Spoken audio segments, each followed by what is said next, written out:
Welcome to Qingtang Academy's usual awakening ceremony. The first girl steps up to touch the awakening stone and gets a C rank talent. Yikes. She looks absolutely crushed. And the rest of the students, yeah, they're totally unimpressed. But standing right there in the crowd is our boy, Johnhan. Naturally, he's sweating bullets over what kind of power he might actually get. And right on cue, Han's girlfriend, Xiao Mei, gets called up to the main stage. She touches the stone. And bam, blinding light erupts everywhere, completely distracting everyone from her pretty face. Once the dust settles, the results are in. S-rank spirit, the blood-stained silver spear, with an immortal fairy attribute. Absolute madness. The whole courtyard completely loses its mind. It's been ages since an S-class prodigy showed up at this academy. This is huge. And get this, her spirit form actually comes packed with 2 unique traits. Since some other guy already snagged an S-rank bond today, the crowd figures teaming up with Xiao Mei would create an unbeatable duo. But hold up, someone quickly taps his buddy's shoulder. Dude, forget it. She's already taken by Han. They literally haven't even finished gossiping before Xiao Mei marches straight up to Han and drops a nuke. Yep. She dumps him on the spot. Claiming he's beneath her now, she literally pushes him away, loudly telling him to never speak to her again. Talk about a brutal public humiliation. Han just stands there, totally speechless. But honestly, he really doesn't care all that much. See, he's not the original desperate simp anymore, trailing after her like a lost puppy just to keep their relationship alive. Turns out, this whole time Xiao Mei treated him like absolute garbage during their entire dating phase. Plot twist, our boy Han actually got isekai'd into this body. And ever since he crossed over, the rules changed. The peanut gallery immediately jumps in. The other guys start roasting Han, threatening to beat him up if he ever dares to look in Xiao Mei's direction again. Han snaps back. Why are you all acting so high and mighty? I could easily pull an S-rank talent right now. Oh, big mistake. The crowd instantly bursts out laughing, roasting him for even dreaming about touching S-rank status. Even his ex happily joins the trash talk, and right in the middle of this massive roast session, Han's name gets called. Fists clenched. He marches right up and places his hand on the stone. He touches the massive stone. And zero reaction. Complete silence. His haters immediately start bursting into laughter. Xiao Mei practically yells that he's absolute trash who couldn't even trigger a basic spark, let alone snag a legendary S-rank talent. The crowd starts hyping Xiao Mei up, praising her incredible judgment for ditching a total loser like Han before it was too late. But then, boom, a terrifying shockwave rocks the entire plaza, followed by a light so blinding it hurts. The sheer pressure of this aura practically peels the skin off their faces. Everyone is absolutely panicking. What on earth is this guy awakening? The wild guesses start flying everywhere. They're all dead wrong. When the light fades, Han has unlocked a triple S spiritual contract talent. A literal divine awakening. Xiao Mei's legs basically give out. She just stares, completely paralyzed by pure, absolute shock. A triple S rank master that only drops once every century. She never in a million years imagined the guy she just dumped would pull the rarest power ever. The entire student body is frozen, jaws on the floor. Nobody expected the class punching bag to hit the ultimate genetic jackpot. Just like that, Han is untouchable. Triple S rank masters aren't just strong, they literally rewrite the history books. For context, the last guy with just a double S rank managed to completely solo the apocalypse during the Great Human Insect War. That guy's power alone helped humanity survive the apocalypse. And honestly, humanity would have won the whole war if that legend hadn't died so young. Han hasn't even stepped off the platform yet. And suddenly, a literal stampede of girls rushes him, begging to be his spirit partner. One girl straight up shouts that she has a massive closet of cosplay outfits and can wear a new one every single day just for him. But Han just gives them the coldest look possible. Back off, he says. He's definitely not rushing into any partnerships today. He smoothly brushes past the crowd, completely ignoring them. He knows these gold diggers will only drag him down. Time to check the loot. He pulls up his status window, and his skills are absolutely broken, ranging from divine insight to great harmony with heaven's way. Divine insight lets him see every hidden detail about any spirit and literally upgrade them back to their peak god-tier forms. His observation skill literally doubles every contracted spirit's attributes. But great harmony of heaven's way, that is the real cheat code. It removes the contract limit entirely. He can build a literal army. 3 seconds later. Guess who shows up? Xiao Mei suddenly creeps back, shamelessly begging to get back together now that he's basically a living god. Han casually activates his skill to check her traits, thanks to divine insight. He can see right through her garbage stats. Seeing him completely unmoved, she gets desperate and tries to kiss him. But he brutally rejects her on the spot. So Han takes a stroll. His plan uses his divine insight to scan the crowd and snag the perfect spirit contract. Instantly, he is mobbed. Every girl begs to be picked. Meanwhile, they are ruthlessly mocking Xiao Yu, the Academy's top beauty, just because she awakened a supposedly trash E-rank spirit. The mean girls are convinced her life is completely over. I mean, who would team up with a total evaluation failure? Tears stream down her cheeks. It is so unfair. Why is she treated like absolute garbage over an E-rank result? Frustrated, she squeezes her eyes shut and storms off. And bam, classic anime moment, she literally crashes right into Han. He catches her right before she hits the ground. Quickly apologizing, she just shakes her head, swearing she is fine, but then Han casually checks her stats. Yeah, it says E-rank. But wait. Hold up. Something is way off here. That E-rank talent, it is called Fuxi Qin. Literally one of the 10 legendary ancient divine artifacts. Han is absolutely mind-blown. He instantly realizes his overpowered awakening talent can actually boost this supposed trash tier to godlike potential. Xiao Yu notices him just staring into space. She nervously asks if there is anything wrong right now, and Han drops a massive bombshell, revealing he actually wants her as his spirit contract. Xiao Yu's jaw hits the floor. And even those mean girls simply refuse to believe their own ears. They instantly start screaming. Why on earth would he throw his future away on someone completely useless? Before a riot breaks out, Principal Cheng steps in. He sighs, telling Han he totally gets wanting Xiao Yu because she is drop-dead gorgeous. But then he gets serious. Choosing a spirit contract is definitely not something you just do recklessly. Cheng heavily reminds Han that he is the continent's ultimate future. His actual mission, destroy the monstrous insect horde and reclaim humanity's lost lands. Even Xiao Yu sadly agrees.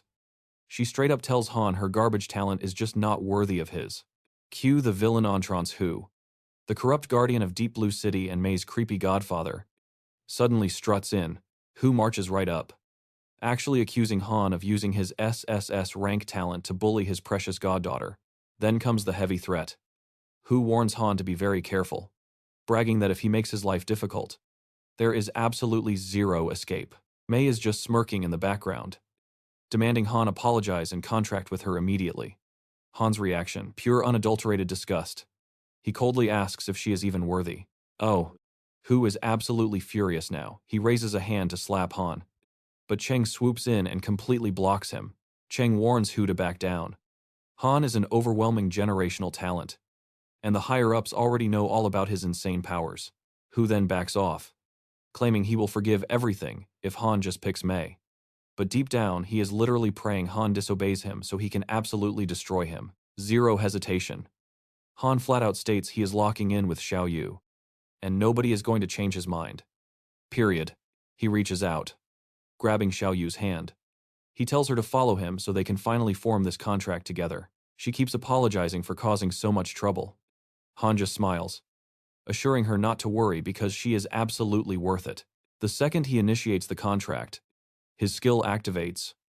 Boom, a blinding, massive pillar of light completely floods and overwhelms the entire room. Contract successful. And what does Han get? A gorgeous musical instrument that doubles as an ancient divine weapon shaped like a sword. The Fuxi Qin. Honestly, even Han is completely blown away staring at this absolute masterpiece. Why? Because this soul contract brings flawless attack and elite support compositions. It is basically a cheat code with zero weaknesses. As the blinding light fades, Xiao Yu is hyperventilating. Her so-called trash E rank just mutated directly into an SSS rank. She runs into his arms, tearfully thanking him for turning her entire life around. Meanwhile, back in Loserville, Mei is whining to Hu. She demands absolute compensation because Han totally humiliated her today. Hu just smugly laughs it off. He tells Mei to chill since Han picked an E-rank spirit. His talent is automatically ruined forever. He confidently assures Mei that he will absolutely continue making Han's life in this city a living nightmare. And get this, he has already rigged tomorrow's official spirit contract assessment completely behind the scenes. Total scumbag move. He starts flexing his political muscles, basically bragging to Mei that he runs this city like an actual living god. Mei purrs her thanks for his help. But Hu gives a creepy look, demanding she repay him somehow. Mei then suggests they hit up their usual spot, promising immediate payment right there. Hu is all over that. He immediately agrees, practically drooling over the quote-unquote great time they are about to have together. Hours later, totally negative reports about Han suddenly surfaced online. Every single report ruthlessly mocks the fact that he contracted a low-ranked spirit out of pure desire. Obviously, this massive smear campaign is all thanks to Hu's corrupt infrastructure punishing Han. When Mei sees the viral hate, she is so absolutely thrilled she increases the intensity of her quote-unquote fun with Hu as extra compensation. This absolutely excites him even more. He viciously promises Mei that this drama is just the appetizer. Once the assessment starts, he is going to show Han what pure, absolute cruelty really looks like. Next day in the cafeteria, absolute main character, energy. Every single eye is glued to Han and Yue, basically the undisputed power couple in town. The gossip is vicious. Haters whisper that our boy threw his entire future straight into the trash by picking a bottom-tier spirit. Yue hears every single toxic word. She is practically drowning in guilt, apologizing for everything. But Han, he completely shuts that down right away. A quick pat on the head. He looks at her, reminding her she is the prettiest girl in school. Time to have some confidence. Plus, he tells her to stuff her face. Seriously. She needs energy so she does not lag behind during the spiritual contract master exams. She nods, soaking it in.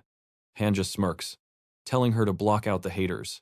They are about to show everyone her true, terrifying power, so they are just vibing, eating their food until this absolute clown named Wang Lumao totally struts over to ruin their peace. Han gives him the ultimate side-eye. Who even are you? Lumao puffs up his chest, bragging that he is Xiaomei's brand new contractor.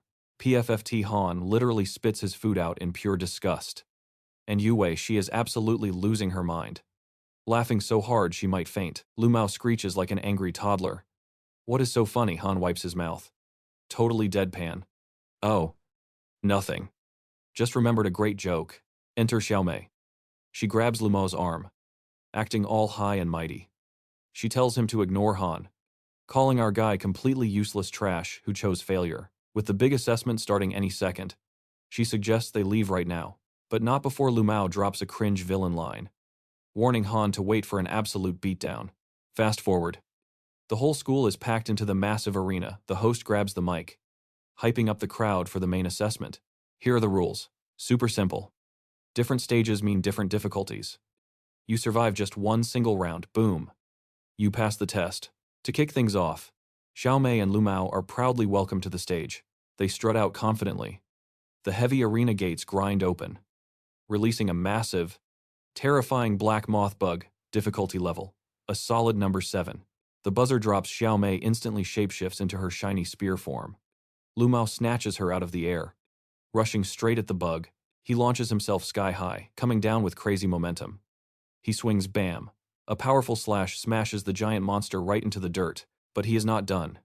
He bounces back, driving the blade straight through the bug's body with absolutely brutal, overwhelming force. The crowd goes wild. Everyone is completely wowed, totally amazed by the raw destructive power of an S-rank talent team. Meanwhile, up in the VIP box, the big shot district heads are watching the screens. Wei Ying, the boss of District 1, looks totally unimpressed. To his expert eyes, Lumao is clearly still struggling against the monster. Sitting next to him, District 2's head honcho, Lin Jingxuan, completely agrees. He points out the math. A true S-rank spear should one-shot that thing. Instead, Xiaomei struggled, proving she is 20% weaker than normal. Lin hits the nail on the head. She has been slacking off. Zero discipline, leading to a massive leakage of her spiritual energy. Sneaky old Hu is also in the room. He absolutely knows they are right, but keeps his mouth shut, though his guilty face screams it. Down in the dirt, the host loudly congratulates Xiaomei and Lumao for clearing the test. Get this, they did not just pass. They literally broke the school's all-time record of defeating a level 6. The fanboys are completely losing it. The bullies immediately pivot back to Han and Yue, They are openly laughing, practically begging to see our heroes fail miserably. Right on cue, the examiner invites Yue and Han to the stage. The metal gates grind open again. But wait, what? 10 level 1 black moth bugs swarm out. Han is shocked, and Yue cannot believe her eyes. Sure, they are beginner bugs, but a 10-on-2 fight, that totally scales this rigged test straight up to a level 10 nightmare. Even the haters in the stands are shocked by this impossible test. But they do not care, they just desperately want to see this E-rank duo suffer. The examiner gives a fake apology. Hey, since you have SSS rank potential, you get 10 times the difficulty, yeah. Right, total setup. It turns out Hugh had made secret arrangements with the examiner. The bribe was simple, make life absolute hell for Han, so he fails out of the academy completely. The examiner feels a little guilty. But hey, a job is a job. In his head, he blames Han for ticking off the wrong people. So here we are, 10 screeching monsters ready to attack. But Han, he just stands there, hands in his pockets, not scared of this massive swarm at all. He looks over, giving Yue a relaxed nod. Transform. Let's wrap this up. Flash. She shifts into her beautiful musical weapon form. Boom, one single attack. All 10 bugs evaporated instantly. The stadium goes dead silent. Mind-blowing. Absolutely unreal. This trash-tier kid with his E-rank partner just wiped the floor with those monsters like they were literally nothing. The same students who thought they were better than Yue are clutching their heads. Their entire worldview just shattered.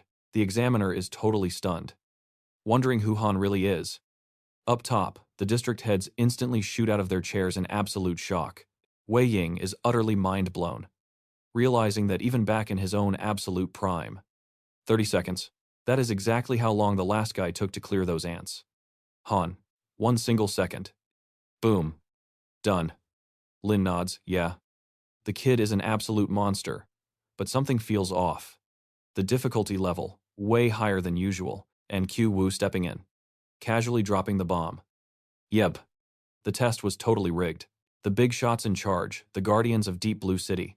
They secretly cranked up the settings just to see what our boy is actually made of. But honestly, Wu is boiling inside.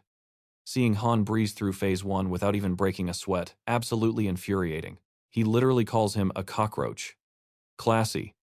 Right. Meanwhile, Wei couldn't care less. Harder test, whatever.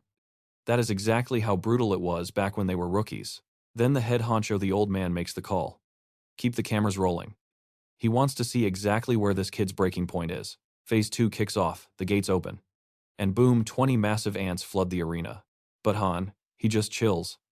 He taps straight into Yue's musical buffs. And poof, he wipes the floor with them, like it is a Tuesday morning warm-up. Is that it? Han literally yawns, demanding more targets. The crowd, oh, they lose their minds. The students start screaming, calling him the most arrogant punk alive. Classic hater energy. Wei's eyes practically turn into dollar signs. He instantly claims dibs, declaring Han is coming straight to his district. Hold up. Yechu from the 3rd district is not having it. He jumps in, arguing his squad is a way better fit for a prodigy like this. His logic, Han needs room to grow safely. Wei's 1st district, yeah. That place is basically a legendary death trap. Wei glares daggers. Trying to steal my recruit, Yechu just smirks. Without Wei's terrifying sister-in-law around to back him up, Yechu isn't scared of him at all. Right in the middle of this hilarious shouting match, Shen Juiqi, head of the 4th district, decides to crash the party. He casually mentions Han should join his crew instead. Why? Because they focus on exploring ancient ruins, which means massive profit. Wei and Yechi stop, turn in perfectly synchronized fury, and yell at the guy to back off. Enough is enough. The old man, their literal teacher, snaps. He yells at these grown adults, acting like bickering toddlers, to shut it. Then he turns to Lin. Thoughts on the kid? Lin does not hesitate. Crank it up again. The current settings are basically a tutorial mode for a monster like Han. The old guy gives the green light. And wicked. Sinister grin spreads across his face. He is totally convinced Han is finally about to eat dirt. The examiner jumps on the mic. Plot twist. Orders from the absolute top, max out the difficulty. We are talking nightmare mode. The new lineup. 10 Tier 2 giant armored lizards on the ground, plus 10 Tier 2 thunderbirds in the sky. Absolute overkill. The audience goes dead silent. The students are literally shaking in their boots. Nobody survives this, it is just way too much for a rookie. And Han's reaction, still too easy. Not even joking. The absolute sheer confidence of this guy. Lu Mao and Mei are cracking up in the stands. They are practically grabbing popcorn, fully expecting Han to get absolutely obliterated for acting so cocky. Time to fight. Han readies his weapon and immediately spawns a squad of heavy armored knights. Let the chaos begin. His knights charge in like absolute tanks, slicing through the ground lizards. But the Thunderbirds, they start raining down lightning from above, totally covering the lizards. The knights get pinned down. Classic aerial advantage. But the moment Han sees his summon struggling, oh, it is personal now. He triggers a massive breakthrough song, launches himself straight into the sky, and absolutely shatters those birds with one single, devastating strike. Javs drop. Every single person in the crowd is frozen. A Tier 1 spirit user swatting Tier 2 beasts out of the sky like annoying flies. Never happened before. While their brains are still trying to process the first hit, bam, Han drops another insane combo, completely erasing the rest of the monsters. Poor. Unfiltered shock. They are staring at the arena, finally realizing the scariest thing in that room is not the giant monsters. It is the freshmen. Whispers explode across the stands. Just how much raw power is this kid hiding? He just blasted through level 3 difficulty without breaking a sweat. Up in the VIP booth, the district heads are literally out of their chairs.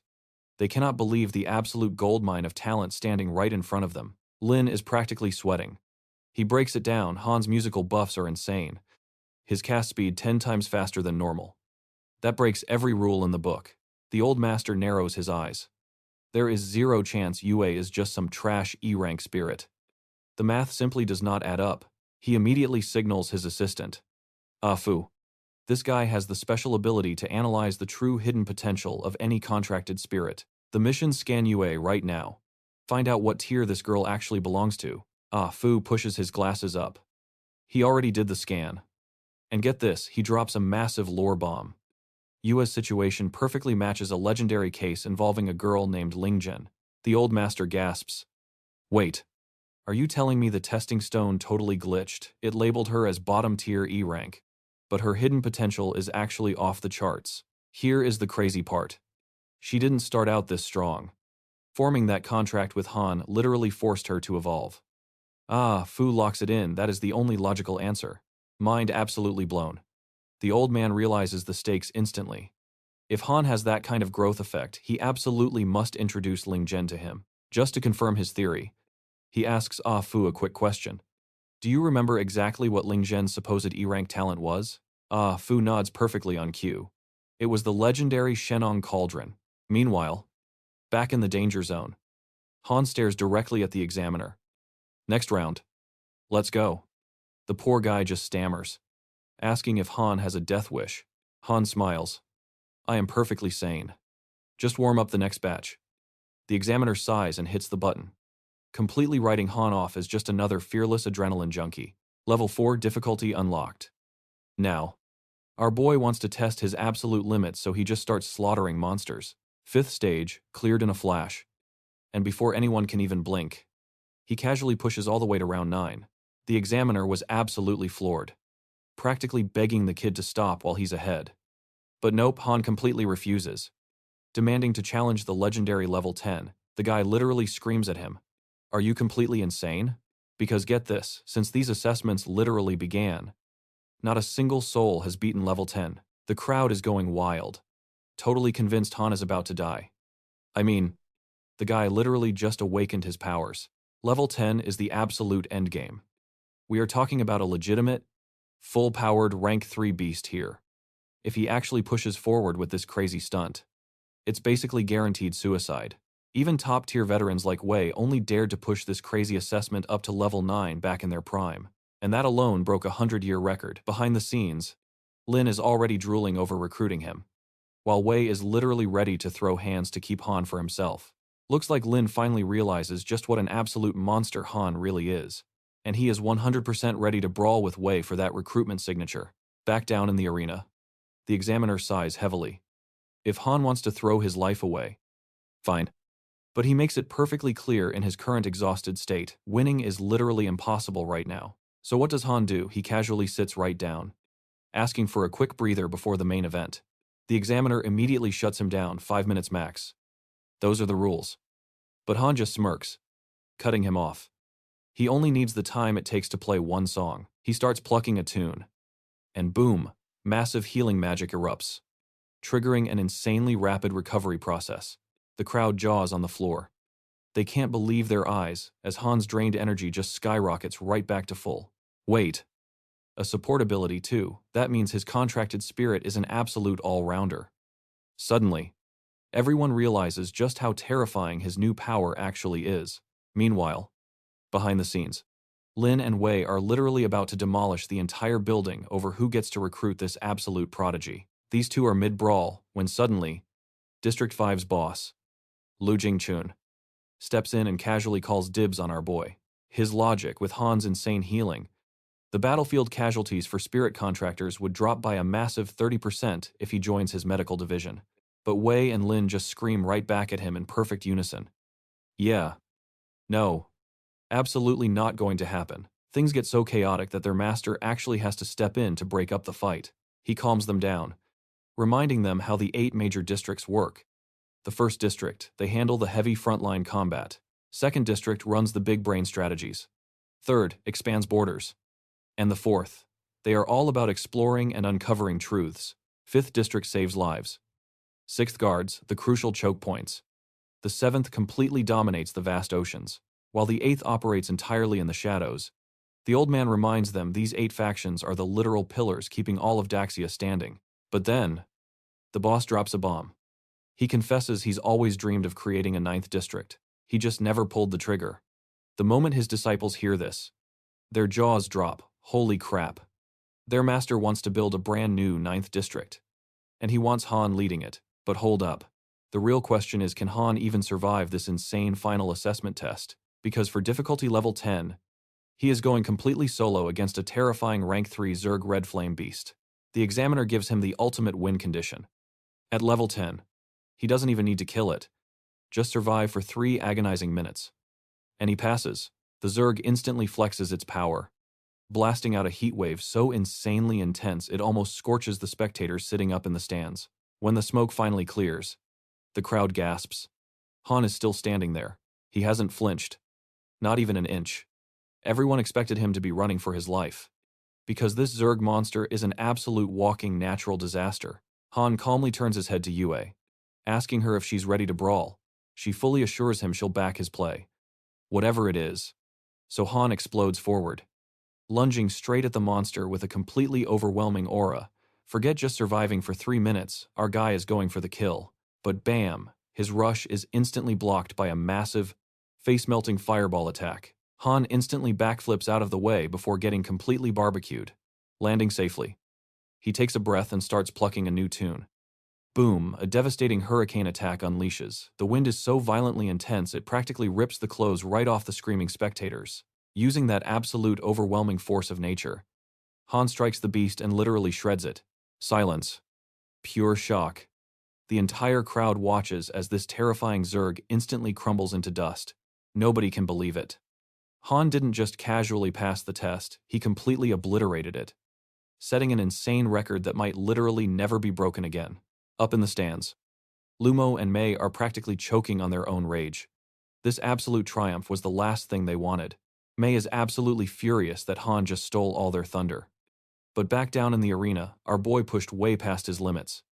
And finally, he completely blacks out. When he finally blinks his eyes open, he's back inside the mysterious test space. And waiting right there for him, it's Lin. Before Han can completely freak out, this mysterious guy introduces himself. Says he's just here to ask a few simple questions. Han is on guard, asking what kind of questions. Lin looks him dead in the eye. Humanity versus the Zerg. Who wins this war? Han's answer, pretty clever. He says the Zerg might win the battles. But humanity, we are definitely not losing the war. Oh. Lin loves that answer. But he pushes deeper as a contract master. What is Han actually fighting for? What's his real drive? Han doesn't hesitate. He's fighting to keep those monsters from destroying their home. Just wants everyday people to live in totally peaceful prosperity. And yeah, he wants the Daxia flag flying high everywhere. bringing back that legendary glory from the good old days. Pure patriotism. Suddenly, clap, clap, clap. An old man literally steps out of nowhere cheering for him. Lin quickly introduces his master, the legendary Li Shutong, who instantly asks Han to be his disciple. Han's jaw drops. Are you kidding me? Everyone knows the Li family. They are straight up the most overpowered, influential family in all of Daxia. Quick lore drop here. A century ago, 3 massive Zerg emperors actually teamed up. Absolute nightmare scenario. They tried to completely wipe out Daxia. And honestly, they almost succeeded. But Shutong, this absolute madman, soloed all 3 emperors. He wiped them out single-handedly and saved the entire nation. Realizing who he's talking to, Han is completely hyped. He practically begs the guy, asking if he can seriously train under him.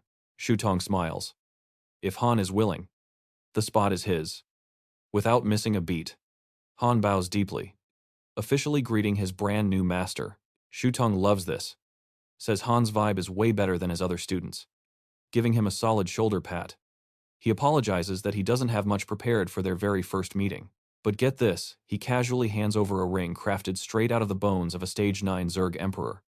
Yes, Stage 9. A monster he killed back in his prime. Plus, it's a spatial storage ring. Han's mind is absolutely blown into a million pieces. Just looking at this thing, you can literally feel the overwhelming, terrifying aura radiating right off of it. It seriously makes Han wonder just how godlike that Stage 9 Emperor was alive. I mean, just its leftover bones carry this much raw, terrifying pressure. Shutong casually mentions that wearing this will completely terrify any low-level Zerg out there. The catch stronger monsters will absolutely target him. Shutong says he can just keep it off if he doesn't want the extra heat. But Han nope. He swears he'll wear it constantly. It's a gift from his master. So respect is on the line here. Shutong bursts out laughing. He tells the others right there that he absolutely loves this kid's fearless spirit. Then he completely roasts his other disciples, calling them absolute cowards who were too terrified to wear the ring when he offered it before. Anyway, Shutong suggests skipping the small talk.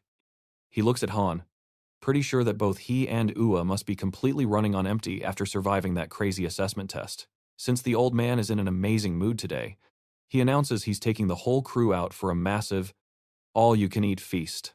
Just moments later, they arrive at a famous spot called Deep Blue Hot Pot. As they grab their seats, Shutong casually mentions he invited the rest of Han's senior martial brothers to join the party too. Right on cue, they start rolling in. Everyone introduces themselves to Han, going straight down the line from Lin to Lu. Han respectfully stands up to greet them, but they immediately wave it off. No strict hierarchy here. They tell him they're basically one big family. Ye speaks up, explaining the whole group couldn't make it. Turns out, their 6th brother is stuck on intense border duty right now, and the 7th brother is deployed overseas. So yeah, Han definitely won't be meeting him anytime soon either. They literally just mention the 8th brother, when the devil himself suddenly swaggers right into the room. But get this, dude doesn't even sit down, he just tosses Han his contact card, saying to call him if things ever get deadly. The catch, he only gets one single favor. Han is left totally speechless, whispering that this guy has a seriously intense, weird vibe. Moving on. Lin hands over some crazy welcome gifts from the others. We're talking high-tier martial arts manuals, epic battle robes, and top-level gear. Everyone's having a blast. Until this obnoxious lady just barges right into the room, causing a massive, screaming scene. Plot twist, it's actually Ua's terrible aunt. She starts screeching at the poor girl, furiously accusing her of sneaking out for fancy meals, totally forgetting who fed her before she awakened her powers. Ua instantly panics, desperately trying to tell the angry woman it isn't what she thinks. Auntie isn't having it. She literally raises her hand, fully ready to slap Ua right across the face just for talking back. Bam! Han catches her wrist mid-air. She stops, instantly recognizing him as the exact guy who formed that contract with Ua. She immediately snaps at Han, rudely accusing him of tricking Ua into forming that contract. Ice cold, Han simply asks what she wants. Oh boy. She starts yapping, claiming she raised Ua for years, so she obviously deserves a massive cash payout. Ua finally snaps, screaming at the woman to completely stop these embarrassing shenanigans right now. But the aunt just scoffs. She points a finger, warning Ua not to act like an arrogant big shot just because she passed one simple assessment test. Classic villain flex time. She starts bragging that Ua's uncle is from the powerful 4th district, threatening her if the shouting continues.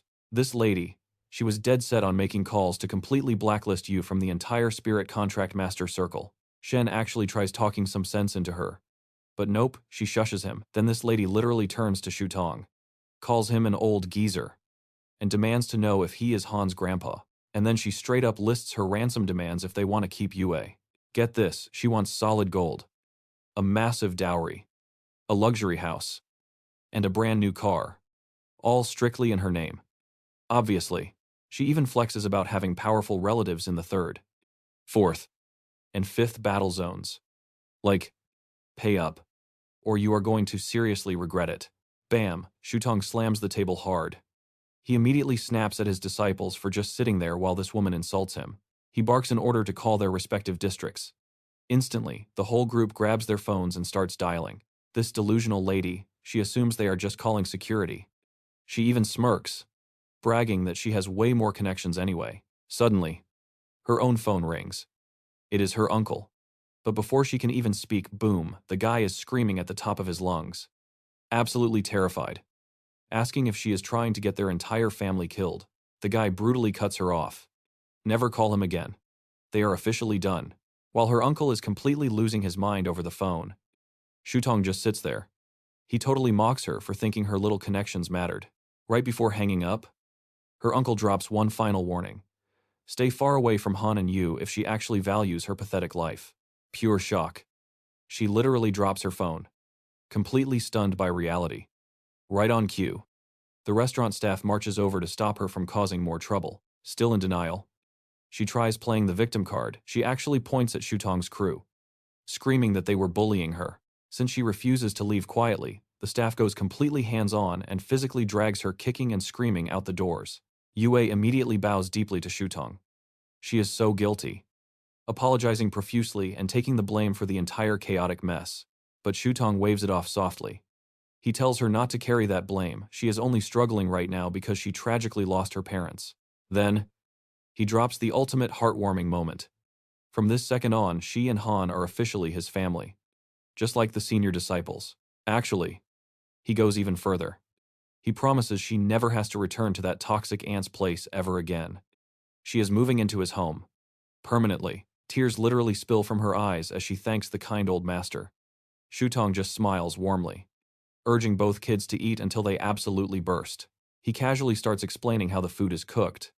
Taking this chance, Han speaks up, asking the master about his true origins. Shutong cryptically replies that everyone walks their own destiny, a path even he cannot predict. While eating, Han curiously asks why the seniors' wives have not joined the dinner party. Out of nowhere, Lin drops a bombshell. He asks if Han and Yue have gotten intimate yet flustered. Han quickly denies that nothing like that has happened. Lin laughs, explaining the actual power behind getting physically intimate. See, Spirit Masters gain a replication ability from it, sure. The copied power is weaker, but it is incredibly useful. Plus, he notes that spirit companions have two distinct forms, basically, material form and human form. Material is when Yue transforms into her literal musical instrument, while human form is just her looking like a normal person. Turns out, all the senior wives are currently operating in their human forms. They are actually holding down the fort, covering important positions while their husbands are deployed elsewhere. Han's mind is blown. Spirit Masters and companions can fight completely separated, but Yue playfully interrupts, reminding him that they seriously need to get intimate first for that. The mood shifts. Lin seriously asks if Yue is actually just an E-rank spirit. Han nods but drops a bombshell. He has a secret ability that literally awakened her divinity. Because of that awakening, she instantly evolved into a legendary triple S rank spirit. The senior brothers just freeze. Absolute jaw-dropping shock. In all their years of fighting, they have literally never heard of a god-tier ability like that existing. Han smirks.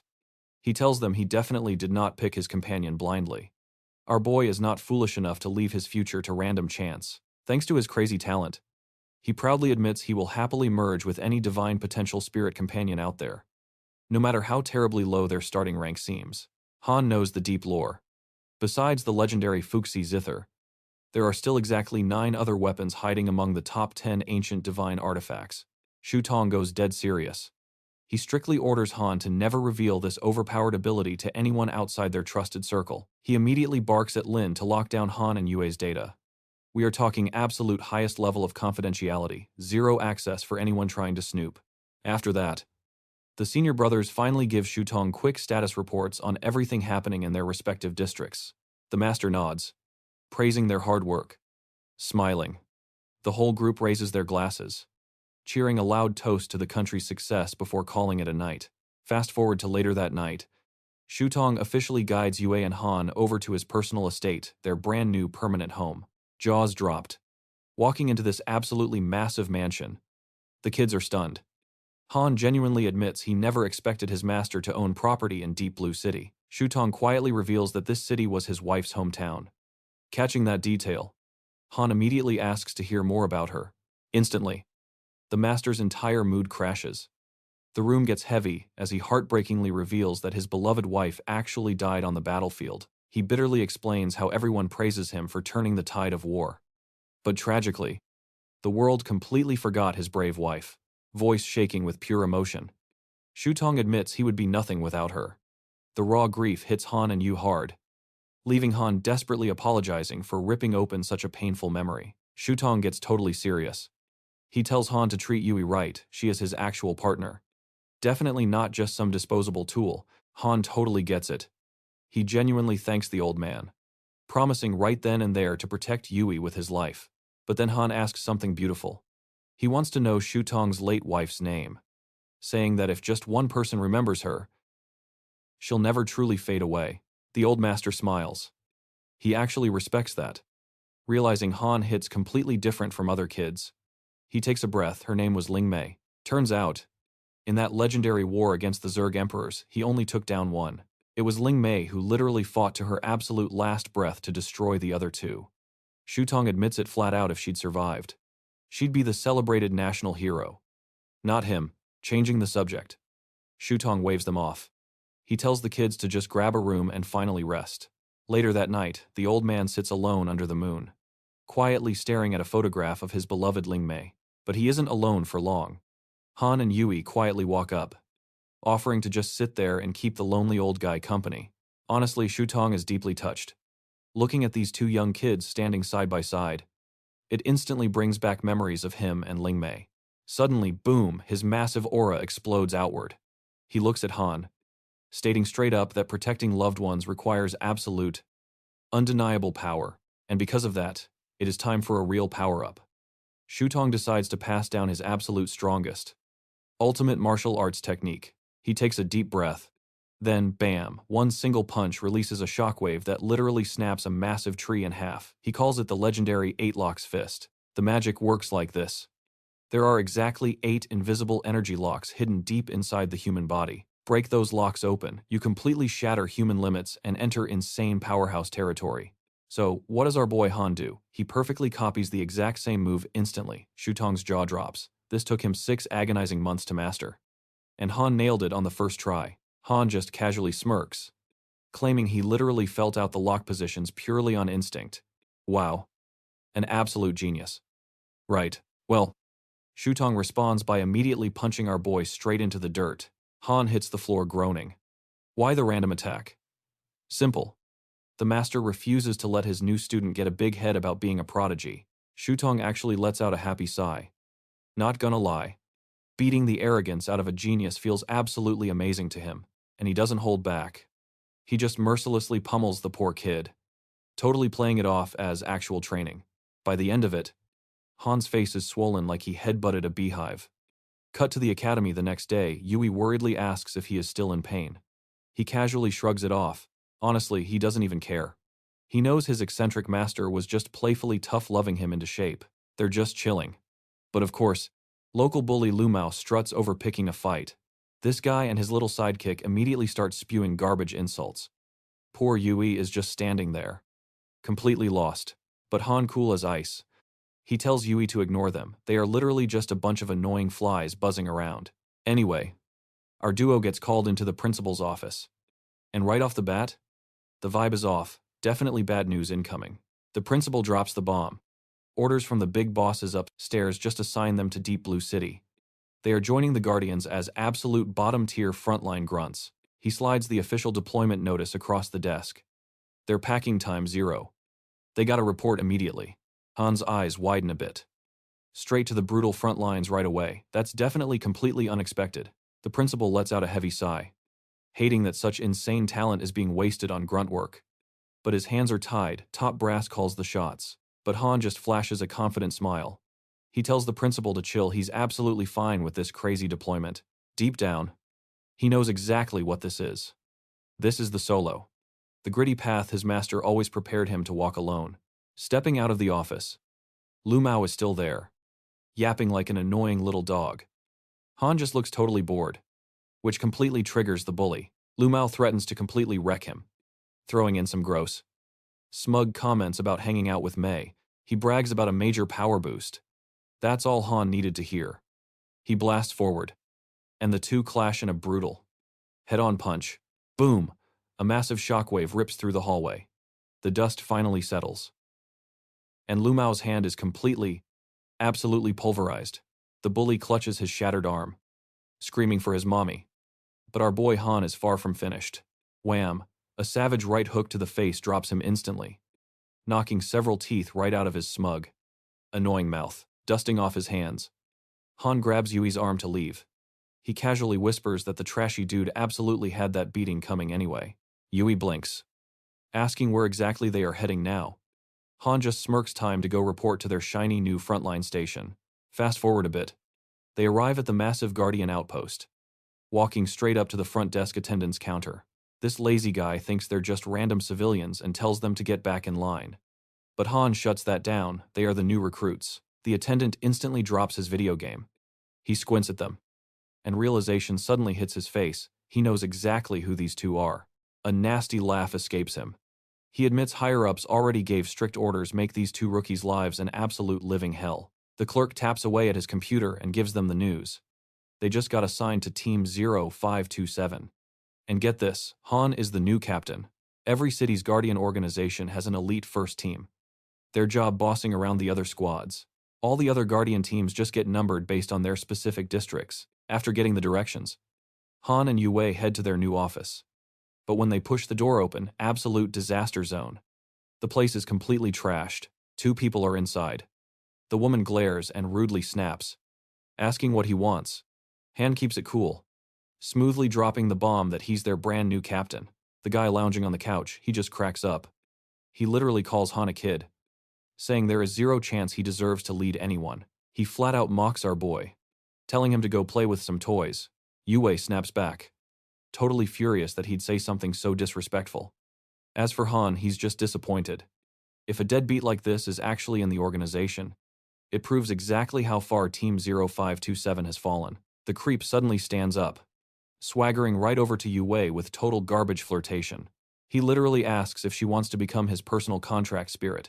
Oh, Han is pissed now.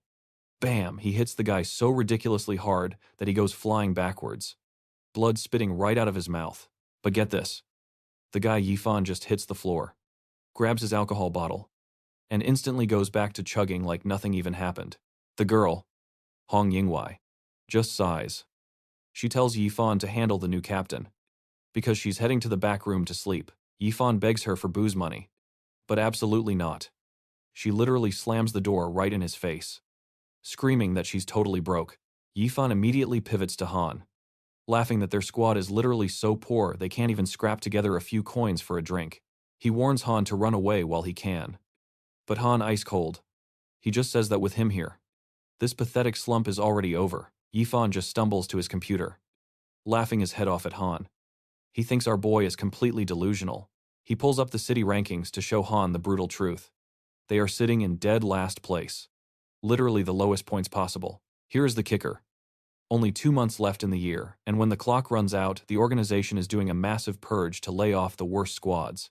Anyone who gets cut, they get banished straight down to the lower district. With their absolute garbage score right now, Yifan says it's practically guaranteed they are getting kicked out. And trust me, the lower district is pure nightmare fuel. The absolute bottom of the barrel. Yifan straight up tells Han to quit before he dies down there, just to prove he isn't joking around.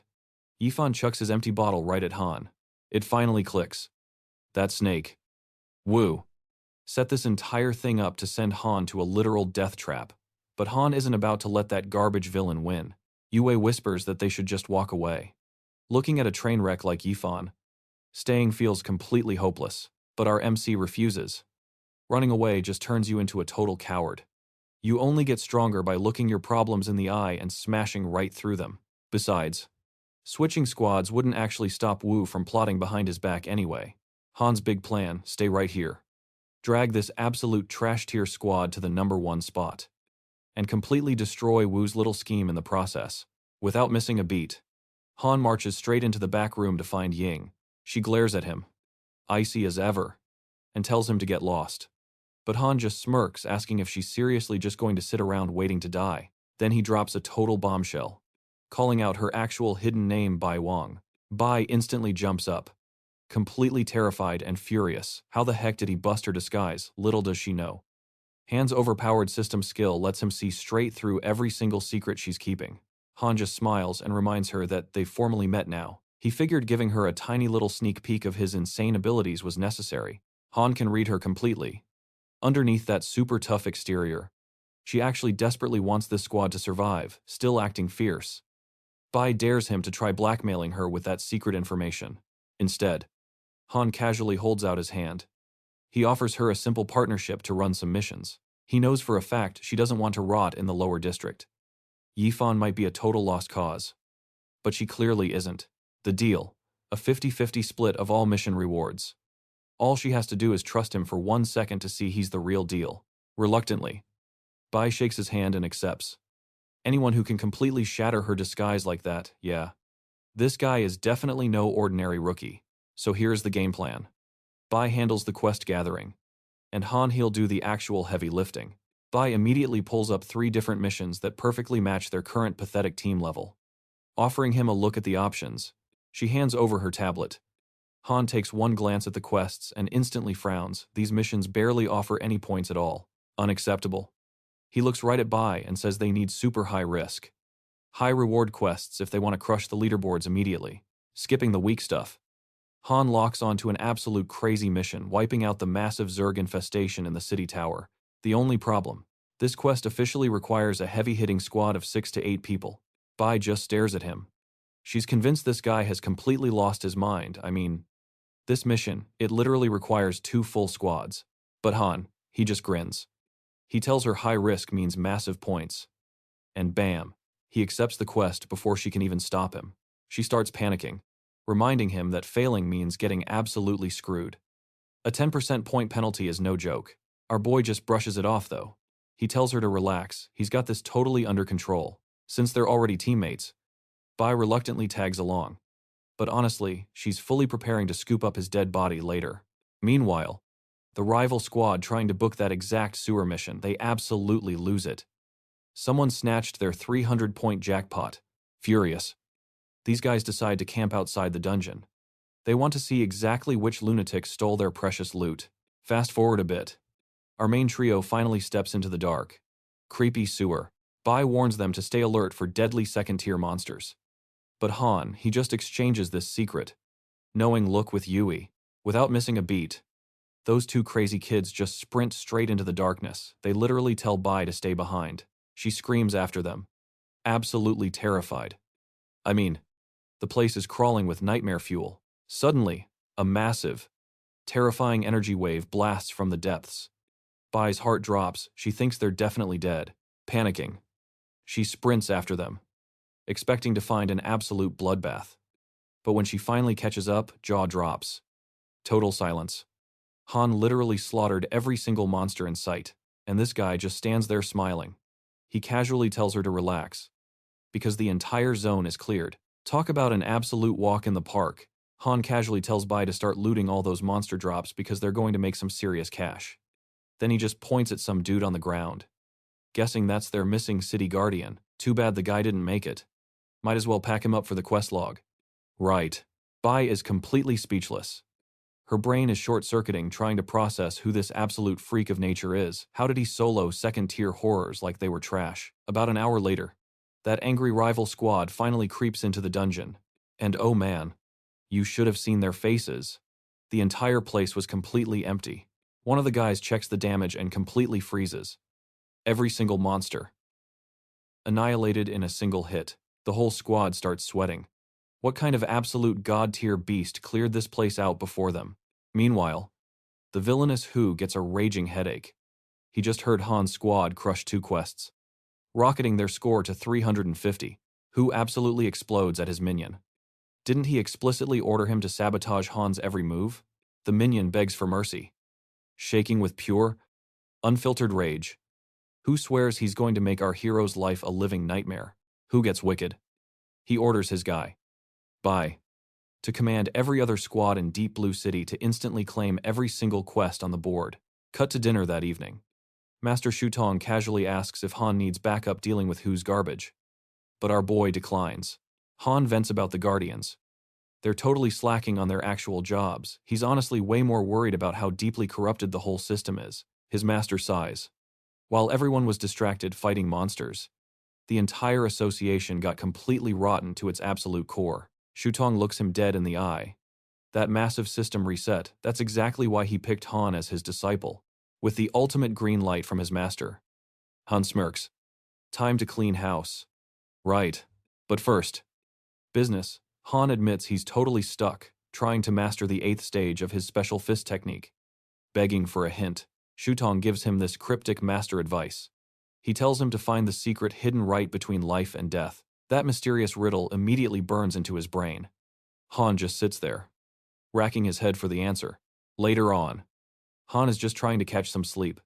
Bam Yui casually walks in and asks to share his bed. Our protagonist absolutely panics. He stammers, asking why on earth she's here when the house is literally full of empty bedrooms. Well, plot twist.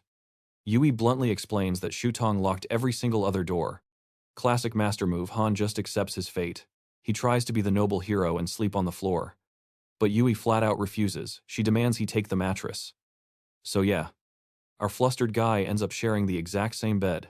Morning arrives, Han jumps up with crazy energy, shouting that it's time to grind some brand new daily quests. But when they walk into the guild base, Yifan and Bai are suddenly acting suspiciously polite. So weird. Get this. They did their homework. They finally realized our boy is actually the legendary double S rank prodigy from the elite academy. Bai straight up bows, apologizing for treating him like trash earlier. Han just laughs it off. No need for strict rules between teammates. Honestly though, Bai admits she's super worried his insane talent will just rot here with them. She cannot believe the big bosses actually dumped a massive genius into their trash tier division. Our boy just smiles. He drops a raw quote, average people let the environment change them. But he's here to change the entire environment. Yifan just sighs though. He warns Han that playing hero won't be easy, especially with that absolute psychopath Who gunning for them. Yifan drops some bad news. This guy, Wu He, is absolutely determined to get Han exiled straight to the lower city, and it gets worse. B checks the system and boom, every single task in their city is gone. Wiped totally clean from the board. She turns to Han, totally confused. They were just making real progress. So what happens next? Our guy stays cool. If Deep Blue City is completely blocked, why not just pack up and switch their base to Kanghai City? He hits the switch, refreshes the system board. And would you look at that? A fresh list of missions pops right up. B warns him that hitting the road means fighting through Zerg-infested territory. But whatever. Right, they jump into a heavy truck and roll out toward Kanghai anyway. Mid-drive. B squints out the window. Something super weird is hovering way out on the horizon. Han takes one look. A first-tier Zerg. He casually explains. The dead ashfly. These nasty bugs travel in giant swarms. And trust me, the bigger the group, the more absolutely devastating. Yifan is just chilling in the back, but he finally sits up. One look at that massive bug cloud, and he completely loses his mind in shock. We are talking literal tornado levels of massive here. Han warns them that letting this loose would be a catastrophe. Shockingly, Effen actually wants to chase the things down. B ignores him, asking Han for the plan. Zooming in, Han notices something wild. The swarm is hunting down a human convoy. B asks if they are playing hero today. And Han he is totally down. He orders B to floor it straight toward the danger. She cranks the wheel, while Effen is in the back cheering like an absolute maniac. The guy literally slams his head hard during the turn. but he completely ignores it. Now, over in that doomed convoy, we have a massive VIP. Shang sighting. Things are looking incredibly grim. Reinforcements are nowhere close. So, her bodyguards prep themselves to die just to buy their boss a few extra seconds of breathing room. The captain gets on the radio. He orders his men to prepare for the ultimate sacrifice. But Sighting snatches the radio right out of his hand. She orders her team to fight until the bitter end. Her guards are loyal, reminding her that keeping her alive is everything. Time to make a stand. They bust out the heavy artillery on those monsters, but it is totally useless. The storm swallows the back vehicle, tossing it miles high. Sighting watches her people fall, completely crushed. Her butler mentions it is an honor to die protecting her. But wait, what is that strange noise coming from outside? They peek out the window. You will not believe this. Han is shredding the swarm using musical waves. Sighting's jaw hits the floor. In a matter of seconds, that unstoppable nightmare storm completely vanishes. The poor butler is completely frozen. Who the heck is this ridiculously overpowered guy? And where did he originate? A few surviving bugs launch angry stingers at the truck. But get this, Efon jumps to tank it. He gets turned into a pincushion, blasting into the truck wall. But he is not crying. No. This crazy dude is laughing his head off, yelling about how great it feels. Han rushes over to yank the spikes out, warning the absolute idiot that poison works incredibly fast. But hold on a second. The stingers are literally sliding out naturally. What the actual heck? Han pops his appraisal skill to check Efon's stats. And boom, mind blown. This goofy masochist literally possesses an extremely rare immortality trait. The catch, Han has absolutely zero clue how this broken skill actually functions realistically. Efon catches that look of shock. He smirks, telling Han to beg nicely if he wants secrets. Yeah, right. Our boy's pride is way too high. He turns around, faking pure indifference. Soon enough, they pull up to their first mission spot. Absolutely swarming with bugs, Yui shifts into weapon form, and Han goes wild. One single, devastating strike, an entire swarm, completely deleted. Efon's cocky attitude vanishes instantly. He is staring bug-eyed because Han just wiped out monsters effortlessly. Even B is stunned. Every single time. This guy just shatters her expectations completely. After that warm-up, Han's squad goes on an absolute tear. Speedrunning tasks. The local hunting teams check the leaderboards and completely freeze up. At first, they assume it is an elite local squad. But nope. The awful truth hits them. It is Team 0527 from Deep Blue City. The Shanghai locals absolutely lose it. They feel incredibly insulted, assuming Han showed up just to mock them. Panic mode activated. The rival teams scramble wildly, frantically grabbing any available mission. They rush out, practically fuming, determined to steal back some glory before these crazy task bullies wipe the map totally clean today. They finally bite the bullet and rush a high-difficulty mission. But guess what? When they arrive, Han has already murdered everything in sight. The rival captain completely snaps. He screams at his driver to spin the car around. Oh. He is determined to teach our boy a lesson. But honestly, one guy absolutely panicked. Grabbing his captain's shoulder, he blurted out that the target squad had already cashed in their quests and bailed. Yep. Some random bystander literally just watched their getaway truck peel out of the city limits. That means Han and his chaotic crew are already long gone. Meanwhile, over at the Guardian Association, the third in command, Su Mingguan, Qi is squinting at his screens.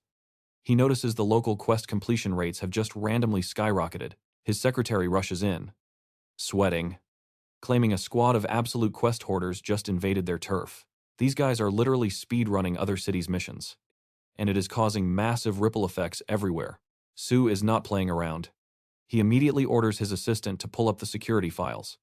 He wants to see exactly who these crazy bullies are. Barely a minute later, the guy drops the folders on the desk. Su waves him off, bracing himself as he cracks the files open. First up, Ethan and Bai. But wait, Su's jaw completely drops. Both of their files are stamped with giant top-secret warnings. For a bunch of ordinary students, that is just ridiculously rare. Naturally, he completely expects the third file, Han's file, to be totally normal. Nope. Top secret too. But here is the wildest part. When he manages to bypass the lock, Han's record is completely blank, literally just his name and his academy, and zero other details. Su thinks there is some kind of glitch. But suddenly, his personal phone rings. It is Lin. Just seeing that caller ID makes him sweat bullets. Why on earth is an absolute big shot like Lin calling a guy like him? Su is halfway through, nervously bowing to the phone when Lin just cuts him off. He bluntly orders him to stop snooping because Han's clearance is way above his pay grade. Su frantically agrees to back down immediately. But hanging up, he is left completely speechless, wondering who this Han kid actually is to get Lin's personal protection. While all that drama unfolds, our boy Han is still grinding quests. Just after wrapping up their 18th mission, Han casually tells the crew to pull up the scoreboard, because let us be real with this insane grinding speed. They should easily be sitting in first place. Bai refreshes the app and sighs. They have exactly 1,800 points. Right? But somehow, even with that crazy score, they are dead last. The whole squad just stares at the screen in pure disbelief. Mathematically, that makes absolutely zero sense. Yu asks if some rival team is genuinely outgrinding them, but Bai immediately calls foul. He firmly believes Wu is pulling some shady strings behind the scenes. Han scrolls through the leaderboards himself. He notices something super weird. Every single team just barely above them is perfectly tied at 2,300 points. Yeah, that is a huge red flag. There is absolutely no way 12 different squads all suddenly awakened double S rank speeds at the exact same time. Han smirks, cracking the code instantly. He tells his squad they are looking at blatant point fixing. These rival teams clearly made a dirty pact to maintain identical scores. They basically farm everything together, and then funnel all the rewards straight into one specific account. The worst part, technically, it is not even cheating. The system allows it since they earned the points collectively. Bai absolutely loses his mind, yelling that they have been played like fiddles right from day one. But Han just shrugs, telling the guys to chill out. The score gap is actually super tight, meaning they still have a solid window to completely wreck the competition. First things first, though, he suggests they head back to Deep Blue City, and nobody argues with that solid plan. The moment they walk through the door, Old Man Shu Tong asks how the mission went. Han admits it went pretty smoothly. Well, mostly smoothly. They definitely did not hit the rank they actually wanted today. Still, Han smiles. At least they managed to save a random merchant convoy out in the wild. So the trip definitely was not a total bust. Shu Tong raises an eyebrow, already knowing the details. Si Ting had been complaining about some rude, insensitive jerk who saved her, which obviously had to be Han. Since that encounter, she has been bugging the absolute heck out of Shu Tong, begging to learn how to awaken as a top-tier contract spirit master. Han just blinks, totally caught off guard. Wait, this old guy knows the rich girl. Shu Tong chuckles, explaining that her grandpa is an old buddy of his. Plus, the Shang family literally runs one of the top 5 mega corporations, second only to Kong Technology. Basically, they are the absolute legends who craft high-tier weapons for normal humans and spiritless fighters alike. Shu Tong admits he treats the girl like his own flesh and blood. Han instantly starts sweating, realizing he just called a VIP a brat. But get this, Shu Tong reveals the family actually hired those bandits on purpose. They wanted to scare Si Ting so she would quit this whole dangerous lifestyle. Then Han literally crashed the party and ruined their entire lesson. Hearing this, Han winces, realizing he totally just bulldozed right through a carefully planned family intervention. But Shu Tong just laughs it off. He tells Han not to stress, mostly because that exact same convoy was actually carrying a special delivery meant for him anyway. And yep, those goodies were specifically ordered for Han. The old man pops open a slick wooden box, revealing 2 glowing elixirs. One glows completely purple, and the other shines bright green. Han asks what the heck they actually do. Shu Tong smirks, revealing they are ultra-rare power-ups designed to instantly blast him into the next cultivation tier. Han's eyes light up. He has read the rumors these things supposedly max out your strength, speed, reflexes, and armor, but he always thought it was just total hype. Well, no more guessing. Shu Tong tells them to chug them right now. Han snatches up the purple potion, while Yu eagerly grabs the green one. Down the hatch, the second Han swallows that elixir. Pure energy explodes through his veins. Yeah, he has got to admit, this power potion is insane. Wu gets totally flooded with crazy new symbols, adding way more firepower to her lethal toolkit. Han unlocks some seriously epic attack moves. 2. Once the glowing fades, Han tells Shutong that the elixir is no joke. It literally forced him to level up and handed Uwe a bunch of new techniques. Shutong proudly nods, basically telling them they didn't disappoint him at all. But right on cue, ring ring, Han checks his screen. And, yep, it is Bai calling. She tells him to check the city task list right now because a crazy new mission just dropped. Turns out it is a massive red alert. Those nasty bugs called Wanderers just showed up near the city. The reward, a whopping 1,000 points. And get this, it is literally a free-for-all. Open to absolutely anyone. But B is sweating. These Wanderers are tier 3 monsters. And a fully grown one, it takes like 3 top-tier masters just to survive against it. Han just says, "Hold up. Let us talk in person." He and Yue immediately sprint off, yelling back at Shutong that duty calls. Shutong just stands there, eating their dust, realizing he has officially reached the grumpy oldie stage. Once they are gone, Afu pops up with some news. They finally track down Ling Zhen. But plot twist, she absolutely refuses to come home. Shutong immediately demands her location, and Afu reveals that she is currently hanging out in Kanghai City. Fast forward a bit. Han meets up with the squad, and BI is pacing. So, are we actually taking this insane suicide mission or what? Han's answer, hell yes. We are. There is absolutely no way he is skipping a golden ticket that lets them crush the competition and farm all those sweet points. Bai tries to be the voice of reason. Wanderers are terrifying Zerg monsters. They couldn't even beat a baby one, let alone an adult. But Han gets serious. Red alert means business. If they don't squash this bug while it is young, it will literally wipe the entire city off the map once it matures. He reminds her that they are literally a guardian team. We fight to protect humanity, not just for points. Ifan overhears this cheesy speech and totally roasts his captain. Wow. So nobly. Much hero. Bai finally rolls her eyes and gives in. Since they are so hyped, she leads them to the mission site. Cut to the site.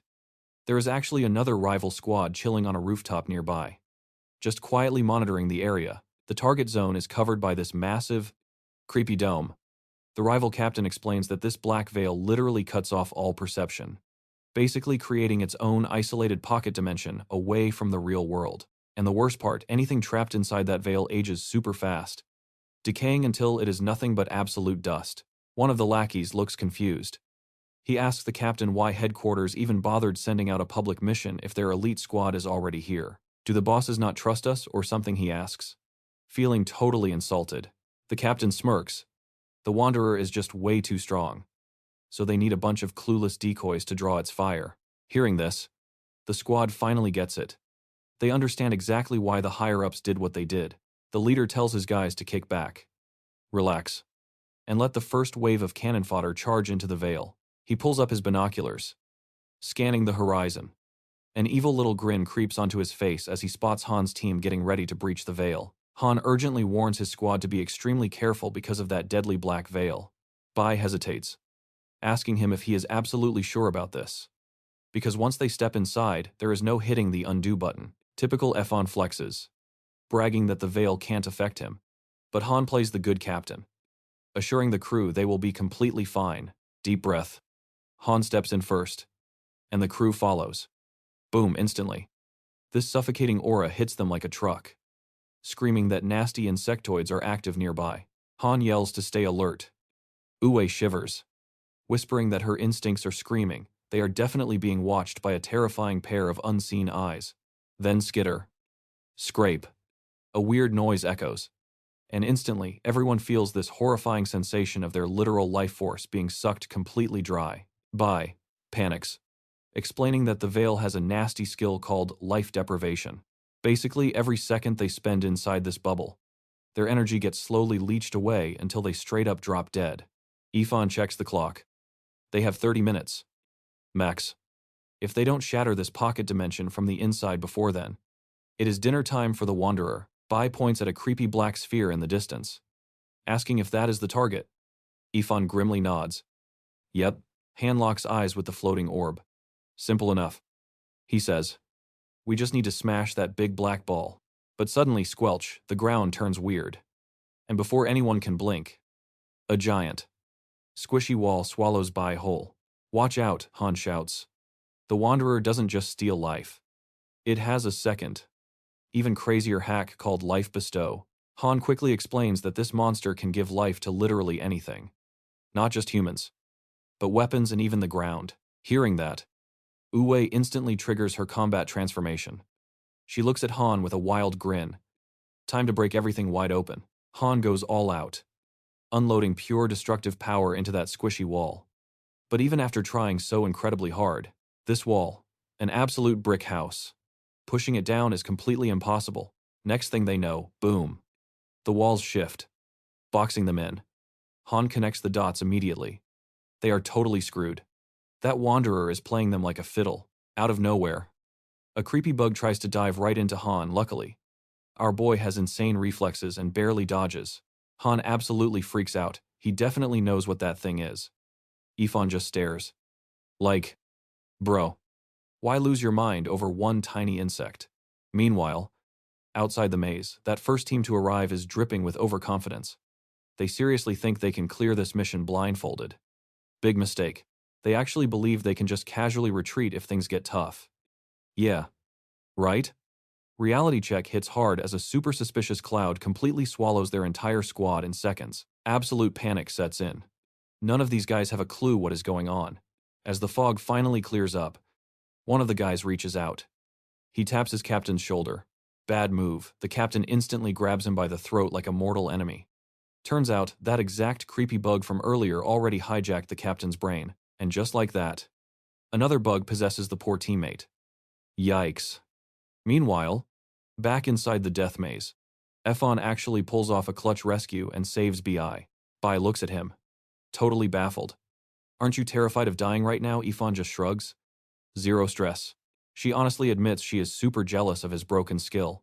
Being completely immortal and acting recklessly sounds like an absolute dream, but Efon shuts that down fast.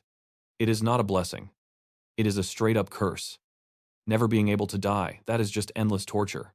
Then, with zero chill, he casually suggests they just give up. I mean, they are trapped. Bai just stares at him like he is crazy. Whoever said we were trapped? Now Ifan is the confused one. Wait, does she actually have an escape plan? B smirks, taps the barrier, and activates her skill. Boom. The wall literally melts away. Ifan practically throws a party. They actually have a fighting chance now, with the barrier completely gone. They spot Han standing right outside. And Bi immediately shouts out. Han smashes the remaining obstacle blocking his path. Finally regrouping with his squad. Team reunited. B is super hyped, bragging about how she totally dissolved the death trap. But mid-flex, a massive golem hand quietly emerges from the shadows right behind her and Ifan. Han screams at the top of his lungs, but nope. It is way too late to dodge. Right before they get squashed like bugs. Han clutches up, he slices the giant arm clean off, leaps right in front of them, and yells to stay back. Pure terror hits. A colossal stone golem is towering right over them. Absolutely terrifying. The giant monster winds up a brutal punch. Han throws up his shield and actually tanks it, but holy hell. The shockwave alone launches B and Ifan backward. Han yells out the truth.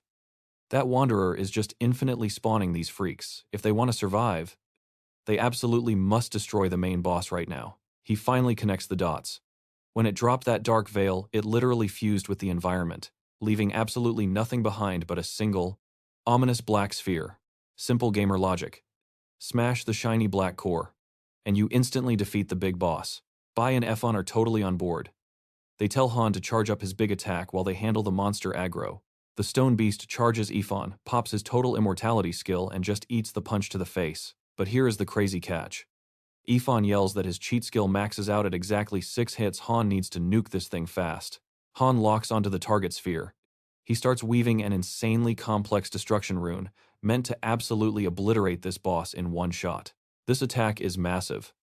It sucks up so much raw magical pressure that Ifan is basically getting shredded just standing near it. Boom, Han fires the ultimate strike. It hits dead center and shatters the sphere to literal dust. Efon cheers, thinking they totally won. But Han, he is coughing up blood. He screams at Efon to run. Suddenly, the panic sets in again. Oh no. A fully grown, absolutely terrifying adult wanderer just dropped in. And it basically promises nobody leaves here alive. Ifan is literally shaking in his boots. But then B steps out from behind the monster, sounding super creepy. She hits them with the craziest plot twist ever. This horrific adult monster, it is her little surprise present. She completely played them, kept this absolute nightmare hidden in plain sight, just waiting for the perfect moment to wipe them off the map. Han is utterly lost. He demands to know why his teammate betrayed them. B just laughs like a complete maniac. Her goal, murdering both of them. But wait. She is crying, and there is a sick, twisted symbol glowing right inside her pupils. Ifan is freaking out. Asking what the hell is wrong with her eyes, Han's stomach drops. He is totally right. He has definitely seen this exact messed up symbol before. Not a drill. What are you talking about? Ifan yells. Han drops the terrible truth. Bai is fully possessed. Ifan cannot process this nightmare. Han grimly explains. That specific symbol glowing in her eyes, that belongs to the infamous eroding worm.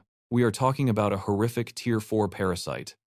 Its signature move, complete and total brain erosion. Once that disgusting thing burrows inside you, it is game over. Your body becomes its personal puppet, completely hijacked forever. And get this, that's not even the worst part. These disgusting worms, they can literally clone themselves asexually. Back in the day, a top tier, 7th star powerhouse actually got his brain totally hijacked by an eroding worm. The result, he butchered the exact city he swore to protect. Absolute devastation and corpses everywhere. The organization had to throw unbelievable amounts of resources just to put him down and, yeah, the casualties were catastrophic. Here's the thing. Han is sweating right now because District 1 supposedly exterminated these absolute monsters 32 years ago. So how on earth are these parasites still crawling around panicking? Ifan tells our boy to run, swearing he'll hold the line, but Han drops a reality bomb. Escape. Not happening. That adult wanderer's black veil just completely absorbed its dead kid, meaning the terrifying lockdown zone just literally multiplied by 10. Han does the brutal math with their current speed. They are definitely going to get completely slaughtered before they even reach the barrier's edge. So, Plan B. Han desperately asks Ifan to buy him time to charge one ultimate attack. Han immediately pops his healing skills. Bai spots this, absolutely loses her mind, and starts screaming at the Wanderer to interrupt him. Boom, the monster blasts a huge energy beam. But Ifan's trusty shield tanks it perfectly. Just then, Bai sneaks up and taps Ifan's shoulder, trying to hit him with her twisted power of lies. She whispers right in his ear, "Your immortality is completely fake." You think he fell for it? Nope. Ifan straight up headbutts her, angrily yelling that whether his power is fake or not is absolutely not for her to decide. As she hits the dirt, that gross bug crawls out of her head and chomps Ifan great. Now his invincibility shield is nerfed down to just 2 measly charges. Ifan grabs the bug and furiously squashes it flat. Now that the boss monster knows Ifan's cheat skill has limits, it launches into the air, charging up another massive beam. It arrogantly taunts our guy, laughing and asking how long he can actually survive this. Bam! The energy blast connects hard, but Ifan perfectly blocks it just like before. Sweating bullets. Ifan panics and begs for an ETA. But guess what? Our boy Han is already fully charged up. He orders them to deal with the gross worm while he handles the main boss. Then Han completely unlocks the 8 quick fists. He actually compliments the monster, saying it's pretty impressive. It forced out his absolute 100% full power. Han blasts forward like a rocket, aiming for a knockout blow, but whoosh, the creature dodges. And Han's terrifying punch absolutely obliterates a solid wall instead. Gross, the Wanderer pulls a sword from its mouth. It actually admits it didn't expect Han to be this insanely strong. Then it swings that gross blade, unleashing a terrifying shockwave that violently slices through absolutely everything in its destructive path. It sneers, wanting to test how many hits our guy can actually tank. But surprise, Han catches the killer strike cleanly with his armored gauntlet. The monster's eyes go wide. It instantly recognizes that specific armor piece. It's the exact legendary weapon that literally slaughtered one of their terrifying Zerg kings 10 years ago. The beast taunts Han, claiming that epic gear belongs only to the absolute strongest fighters, a club he definitely isn't part of. Han lunges straight at the Wanderer. He casually admits he might not be top tier. But hey, let's be real. This ugly Wanderer is absolutely no Zerg king either. Boom, Han lands an earth-shattering blow that sends literal shockwaves ripping through the zone. He unleashes a crazy flurry of punches, some hit heavy, while the slippery boss dodges others. The monster laughs. It realizes whoever gifted Han that legendary gear clearly cares about him, meaning, if it murders him right here, that mysterious person will be completely emotionally shattered. Flipping to attack mode, The twisted creature admits that causing that trauma sounds wildly exciting. Suddenly, Han slips up. The Wanderer brutally stabs its sword deep into his shoulder, forcefully launching our boy backward. Midair. Reality hits Han hard. He absolutely has to murder this thing right now, before it finishes absorbing that dead kid's energy and hits its final form. Because if that happens, total game over. He won't stand a chance. Taking a deep breath, Han violently calms his racing heart and sharpens every single sense. This is it, the ultimate do-or-die survival situation his crazy mentor always lectured him about, pushed to his absolute limit. Han unlocks the insanely dangerous second tier of his 8 quick fists. It's pure survival mode now, no more delaying. He explodes forward, rushing the boss at literal blink-and-you-miss-it speeds. Bam! Before it even twitches, Han lands a ridiculously overpowered punch, completely shattering the Wanderer's entire body into pieces. It turns into tiny bits, and Han confidently declares his absolute victory. But wait, the severed head starts laughing, telling Han he's completely wrong, he's the actual loser here.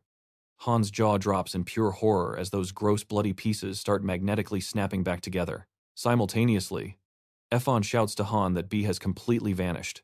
Before Han can even process that, the regenerating freak chucks a massive boulder right at them, screaming that nobody is escaping its deadly grasp today. Efon heroically tanks the giant rock. But that's it, his cheat shield hits 0. Coughing blood, he begs Han to run. It's official. Efon's defensive line has totally collapsed. But suddenly, a gigantic, destructive hand materializes above the Wanderer, slamming down to completely obliterate it.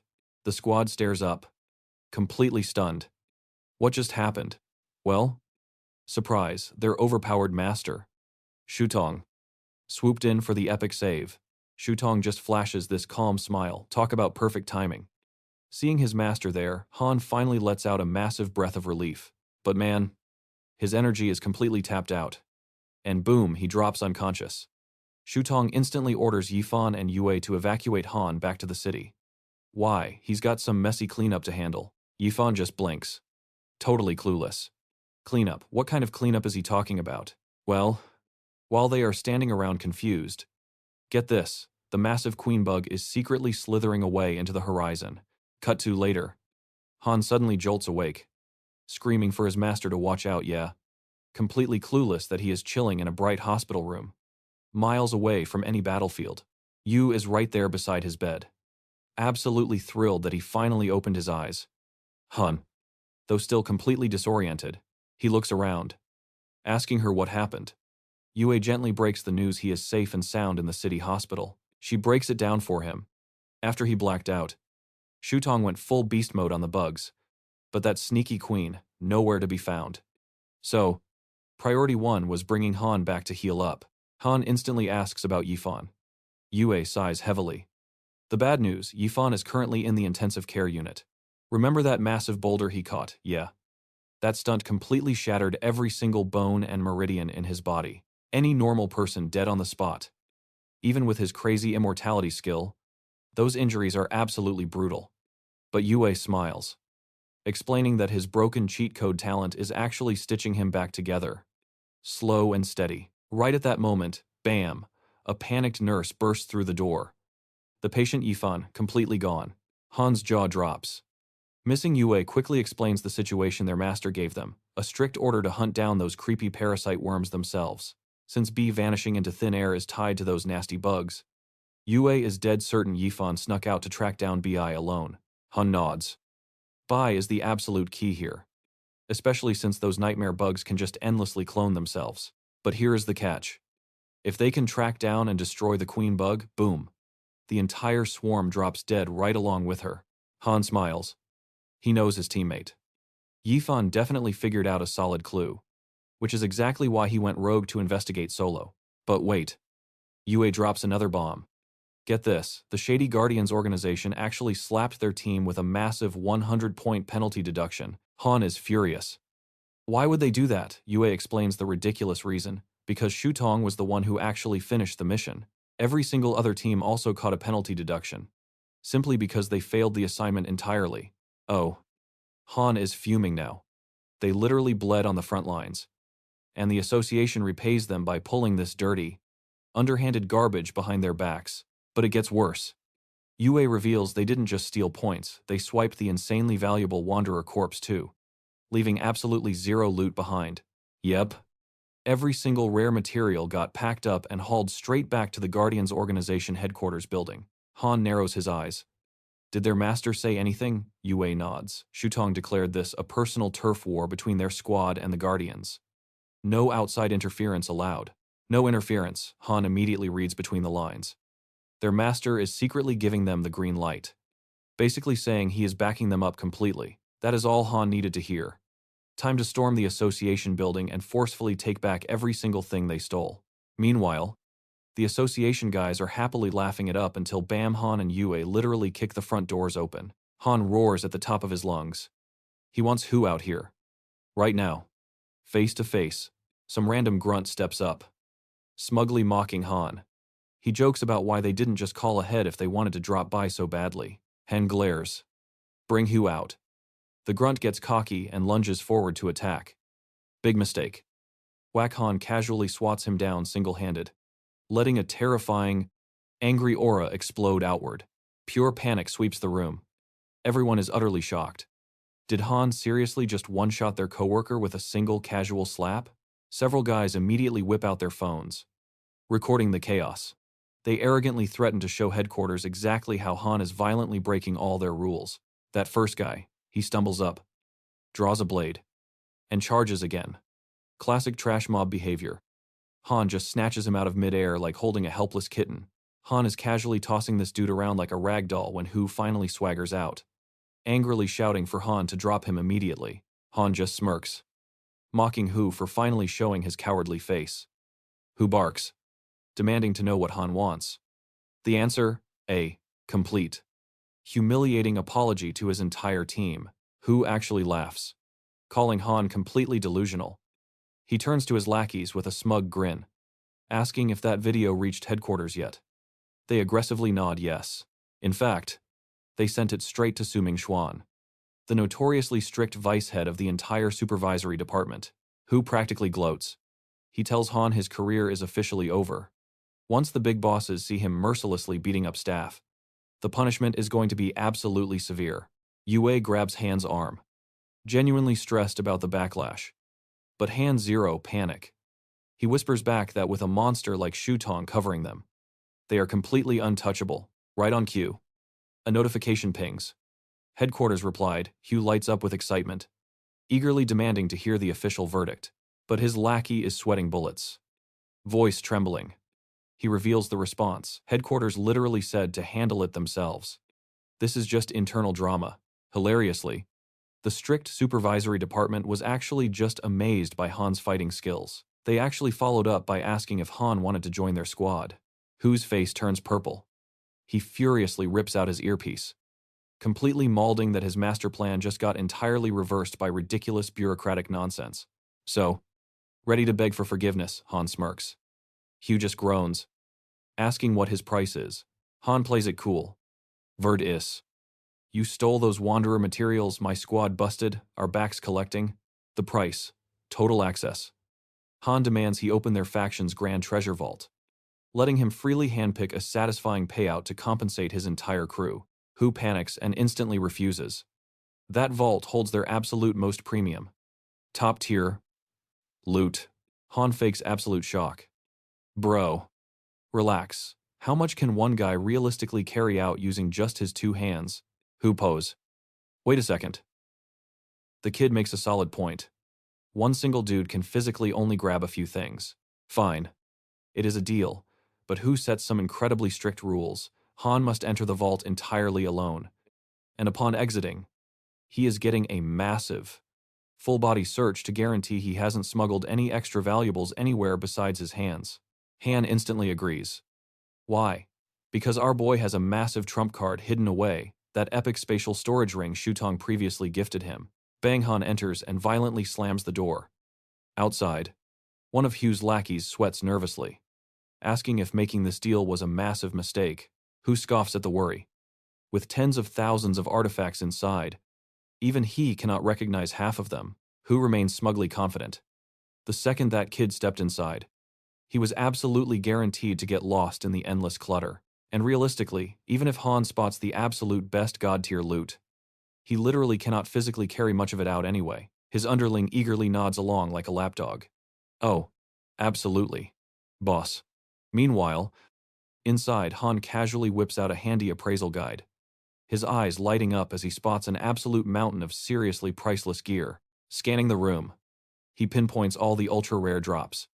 Zero hesitation here, he powers up the spatial ring like a giant vacuum, completely sucking up every single high-value item sitting in sight. Cut to an entire hour later.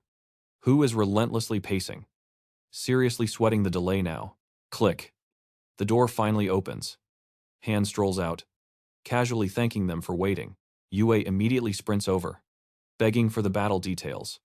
Han just gives a sly wink, promising to spill all the juicy secrets once they are safely back at their place. As our duo walks away, Hu's crew is utterly baffled. His hands were literally empty, highly suspicious. Hu immediately dials up the vault manager for a quick status check. The manager reports missing 5 items. Hu literally starts celebrating, thinking 5 tiny items is nothing, but then the manager drops an absolute nuke. No. You idiot. He took 50% of the entire vault's total inventory. Hu absolutely loses his mind, screaming in pure rage. He violently vows brutal revenge on Han, crying that the greedy brat should have just stuck to 1 or 2 measly artifacts. Furious, he violently orders his assistant to report to headquarters, but the dude cringes. He already tried, but command repelled them, leaving Hu utterly defeated. Back at home base, Han is simply riding high. He laughs about absolutely destroying Hu's massive ego, wondering aloud if that absolute clown will ever dare act arrogant around him again. Cue the tension. Yue suddenly steps out wearing nothing but a bath towel.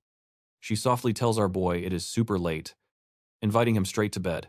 Han's brain short-circuits, flushing tomato red in pure shock. He stammers, asking what she means. She steps closer. Since his last brutal injury, she has been absolutely terrified of losing him. Because of that scare, there is zero chance she is letting him escape tonight. Right in the middle of this spicy moment, a random girl in a nightdress wanders into the room.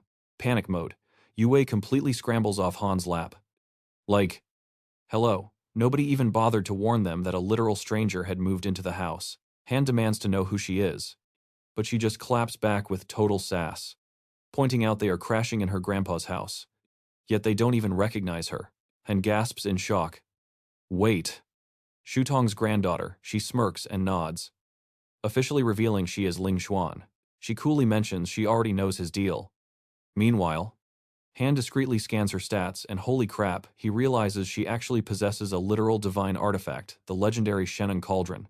He is absolutely mind-blown finding out she is one of the 10 divine artifacts. Blushing, he awkwardly asks if parading around the shared house in sheer sleepwear is really appropriate. She just shrugs casually, replying that this outfit is what feels incredibly comfortable at home, because staying like this helps find her perfect inspiration to create. Yue tilts her head, confused.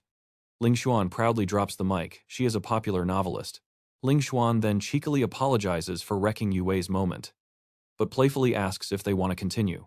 Yue freezes up, entirely hesitant. Seeing this, Ling Xuan boldly threatens to gladly steal her position. The crazy author literally lunges for Han, but Yue fiercely grabs her back, angrily pointing out they literally just met and share absolutely zero emotional connection yet. Ling Xuan just laughs. Emotional connection. Who needs silly feelings just to form a magical contract? Yue's eyes go wide hearing this bizarre logic. Han's system confirms her divine status is totally legit. If they forge a contract, his unique cheat skill can absolutely trigger her super rare secondary awakening. Hearing this, Ling Xuan gets insanely hyped, without a single thought. She wildly grabs her nightshirt, ready to rip it open and get this contract underway. Han is utterly baffled by this chaos, sweating bullets. He frantically asks what on earth she thinks she is doing. She casually states she is just getting their contract business started. Han, blushing madly, screams, asking what stripping naked has to possibly do with magic. Ling Xuan totally deadpans in all her books. Signing a magical contract absolutely requires intense physical contact. Han lets out a massive sigh. He finally gets it. Looks like our boy has no choice but to play the hero and save her. Bam! He triggers the divine radiance for her second awakening. Her nightwear vanishes, classic anime logic. I know, as this intense, warm energy rushes right into her. The awakening is a total success. And get this, Ling Zhen unlocks a ridiculously overpowered triple S-class contract spirit. Her Shinong cauldron can actually refine items down to their absolute purest essence. Han's jaw practically hits the floor. Why? Because her new talent can literally extract raw spiritual energy. Do you realize what this means? Infinite pure energy for him to level up and smash through cultivation tiers like absolute paper?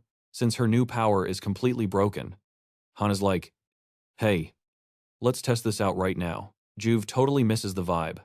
You guys go ahead. I'll grab some water. But out in the hall, she starts hearing these incredibly suspicious sounds.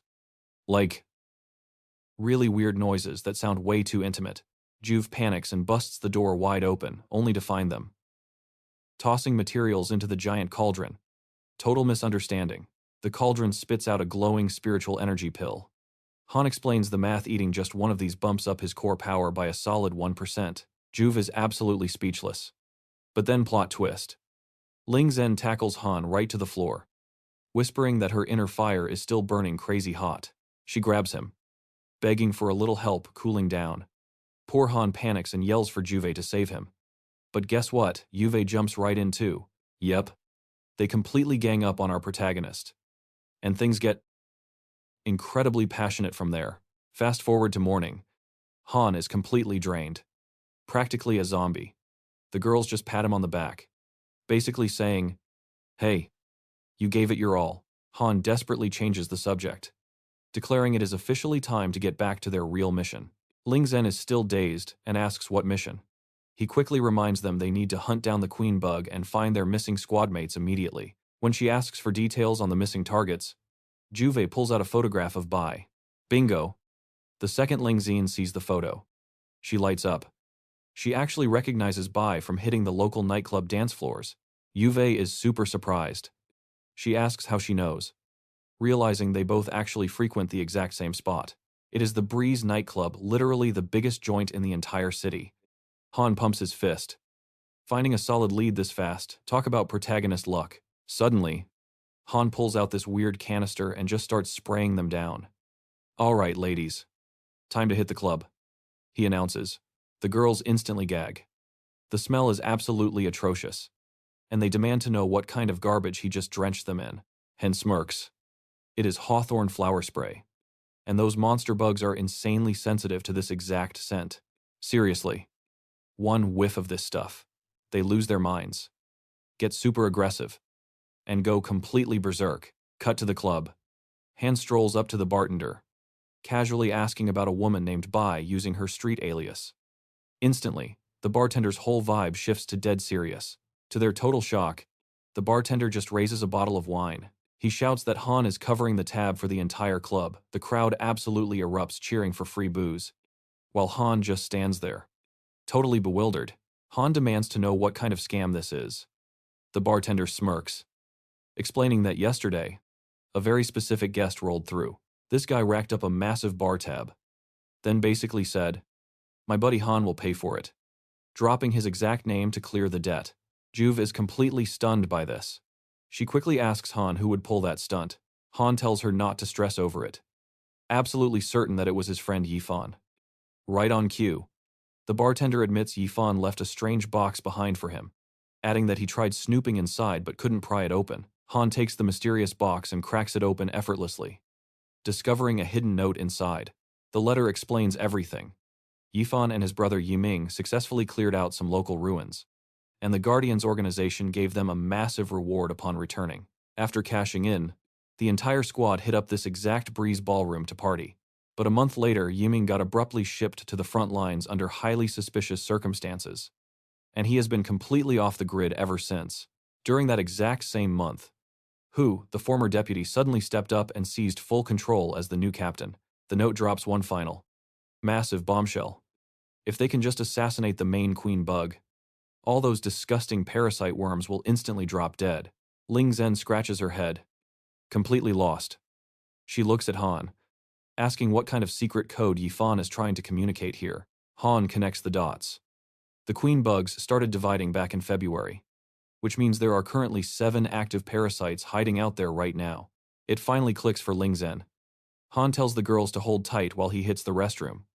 Inside, he brushes right past some random guy to handle his business. But wait, the stranger suddenly twitches, reacting violently to that awful hawthorn flower scent on Han's clothes. The guy goes feral and lunges, but Han casually blasts the dude backward without moving a single inch. He hits the floor hard, and a nasty parasite bursts right out of him. Han instantly crushes it. Seconds later, the girls burst in, screaming to know what happened. Han calmly points out that the disgusting bug had taken over the guy's brain, and plot twist. He is actually the club owner. Threat neutralized. But doing the math, that leaves 6 more out there. Juve nervously looks around, terrified of where the remaining parasites could be hiding. Lin Xian drops a terrifying theory. What if Ying's entire squad got infected by those nasty bugs too? Yeah. Nightmare fuel. Han decides it is time to bounce and hunt for fresh clues. But out of absolutely nowhere, some random guy lunges at him. Sword drawn. Easy dodge. Han counters with a swift kick, flooring him. Surprise. Surprise. This dude is infected too. Squish. Han crushes the parasite before it can scurry away. Yua takes one look at the unconscious attacker and recognizes him instantly. It is one of Hugh's lackeys. Lightbulb moment. The puzzle pieces finally click for Han. Every single infected person shares one obvious link. The Breeze Ballroom. Think about it. From Yiming to the victims, every single infected person partied at that exact spot. All roads lead to one mastermind. Instantly, Han realizes exactly where Yifan is storming off to. Hugh's personal mansion. The guy is literally chilling, living it up with a girl. When bam, Yifan kicks the door down. Absolutely furious, Yifan unleashes pure rage. He accuses Hu of murdering Yiming, stealing his job, and using those disgusting brain bugs to crush talented awakened fighters and spirit bonders. The worst part, after doing all this villain is still walking free. Absolutely insane. Hu just smirks. He literally mocks Yifan, saying, "Your girl just died. Shouldn't you be crying in a corner instead of throwing a tantrum here?" That crosses the line. Yifan screams back, pinning all the blame directly on him. Playtime is over. He came for blood and payback. But Hu zero remorse. He keeps running his mouth, telling Yifan to blame his dead girlfriend's terrible luck instead of pointing fingers. Then he drops a smug reality check. Standing around monologuing is a rookie mistake. Did Yifan really forget about backup? Right on cue, a whole squad of Hu's goons swarms the scene, completely surrounding him. Hu gives the kill order. His excuse: Yifan dared to assault a high-ranking guardian. Seeing the mob closing in, Yifan gets into a fighting stance. Time to brawl. Plot twist: Han casually strolls in and absolutely bodies the henchman with a single hit. Jaws hit the floor. Neither of them expected this entrance. Yifan is confused, asking why he even came. Han fires back with a reality check. Would you even be breathing if I had not crashed the party? Silence. Yifan knows he is totally right. Hu glares at our protagonist. Is he seriously picking a fight by siding with Yifan? Han completely ignores the boss and warns the remaining goons. Step aside. Do not throw your lives away, because this is strictly between me and Hu. Bad choice. The lackeys charge forward anyway. Well, they asked for it. Han goes absolute goblin mode, handing out brutal beatdowns left and right. Blink and you miss it. The squad is out cold. Yifan stands there, stunned by the speed. It turns out our boy has truly maxed out his martial arts skills. But wait. Lin Xian shouts a desperate warning. The boss is escaping. Not happening. Han dashes after him, absolute murder in his eyes. Wham! A devastating punch to the chest drops Hu instantly, hitting the floor. A gross bug crawls from his skull, but Han violently stomps it before it escapes. One problem, though, that was not the queen bug, so the threat remains. Meanwhile, the conscious lackeys totally freak out seeing their boss dead. They absolutely lose their minds, screaming at Han and asking if he has completely lost it.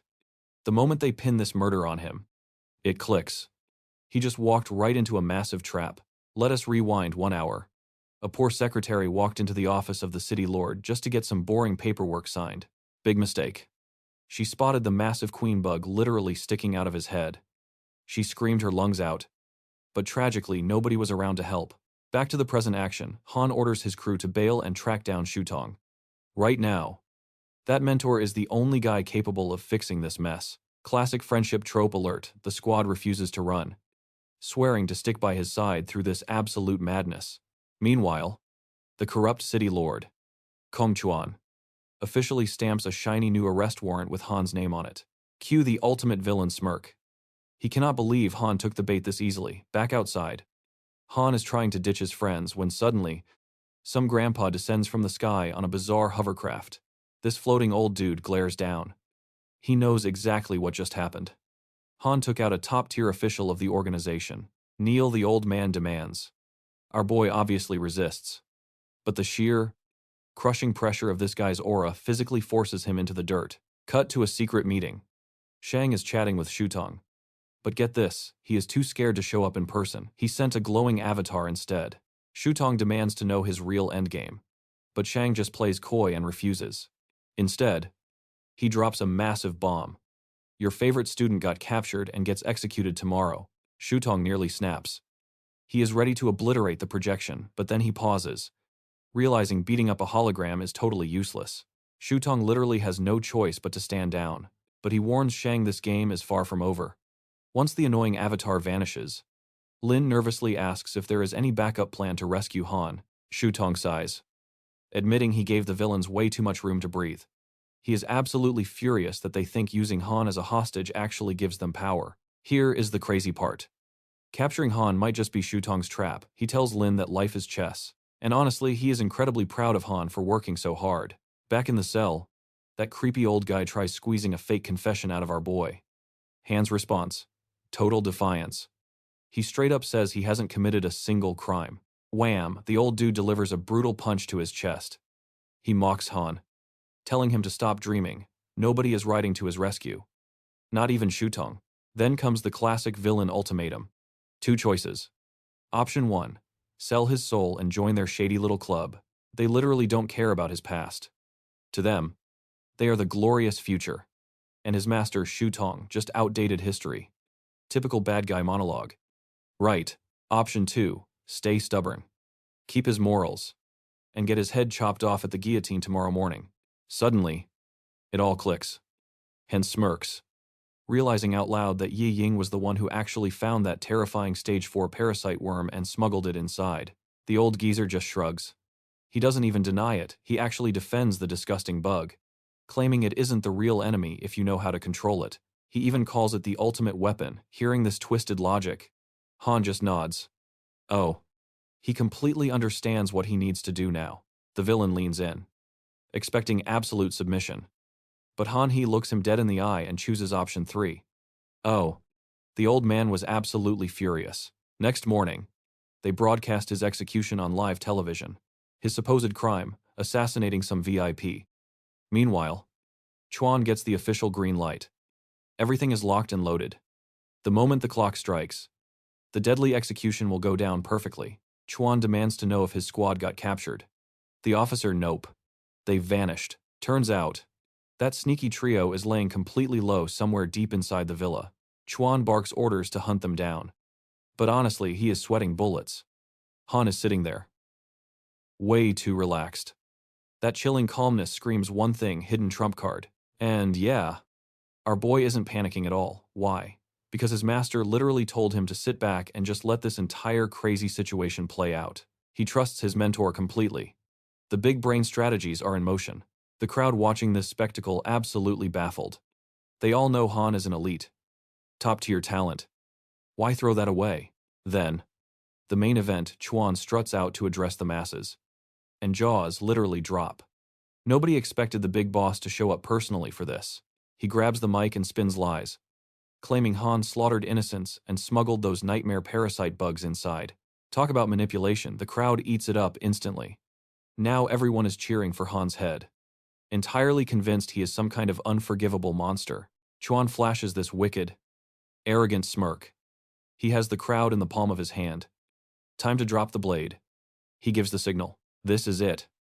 That massive, terrifying guillotine blade hangs right over Han's neck. One slip, and it's game completely over. But wait, the executioner pulls the lever. And nothing happens. The machine is completely jammed. The dude is absolutely clueless. Chuan isn't stupid, he instantly realizes someone sabotaged the gear. He screams for the culprit. And boom, Sighting casually strolls out of the crowd. Looking like an absolute boss. She rejects the execution immediately. Why? Because Han literally saved her life before. Oh. Chuan is absolutely fuming. He glares at Sighting, demanding to know if her powerful family is declaring war over this. Right on cue. Han's squad throws off their hoods. Surprise. They basically tell Chuan to take his ridiculous sentence and shove it. Cut to the VIP section. Shang is gloating to Shutong, claiming checkmate. In his eyes, Han being on the chopping block means utter defeat, but Shutong cool as a cucumber. He smirks, saying the fat lady hasn't sung yet. Jumping to conclusions is a rookie mistake. Shang crosses his arms, waiting. Just then, Shutong gets an urgent intel report. Bad news, his guys couldn't pinpoint the mastermind pulling the strings in the shadows. But here's the twist. They uncovered the massive syndicate orchestrating this entire nightmare. The name Dawnbreak. Meanwhile, back at the execution block, the crowd is losing their minds. Someone actually had the guts to interrupt a live execution. The citizens are whispering. With the mighty Shang family stepping in, things just got incredibly explosive. Sighting grabs the spotlight. She straight up exposes Chuan's lies to the entire city. She declares Han isn't some rogue criminal, he is a literal hero protecting them. And she brought receipts. She points straight at the massive jumbotron hovering above them. Boom, video evidence plays. It shows Han going absolute beast mode, slaughtering terrifying Zerg monsters. Sighting drops the mic. Han is a true patriot. A guy who risks his neck fighting monsters doesn't just randomly turn into a backstabbing traitor. Makes sense. Right. But wait. Plot twist. That creepy old villain from the prison suddenly crashes the party.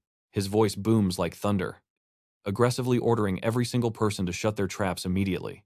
He proudly announces that erasing Han is Dawnbreak's official business. Anyone stepping in is asking for death. The geezer summons this massive, terrifying energy palm aimed straight at Han, but out of nowhere, bam, his attack gets completely shattered. And he is sent flying. That counterattack was so devastating. It literally crushes him to death on the spot. The crowd is frozen. Who just threw that god-tier punch? Sighting glances over and catches a glimpse of Shutong casually walking away.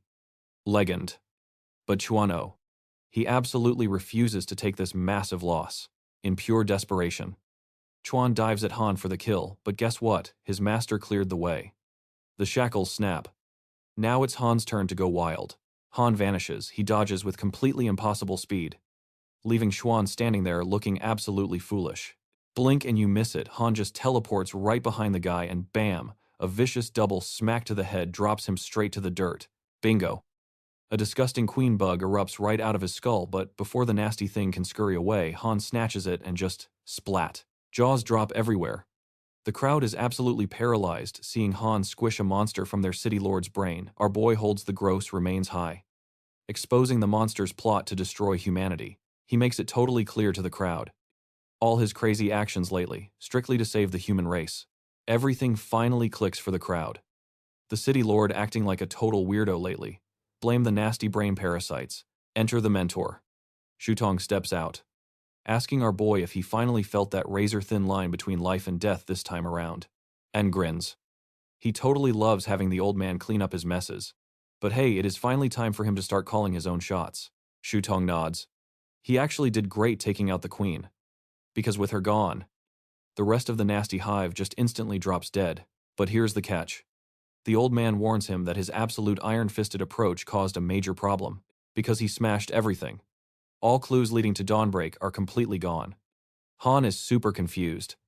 Dawnbreak, what the heck is that? Turns out, it is a crazy shadow organization that secretly infiltrated the Guardians themselves, but right now, that is literally all the intel they have. Han freezes up completely.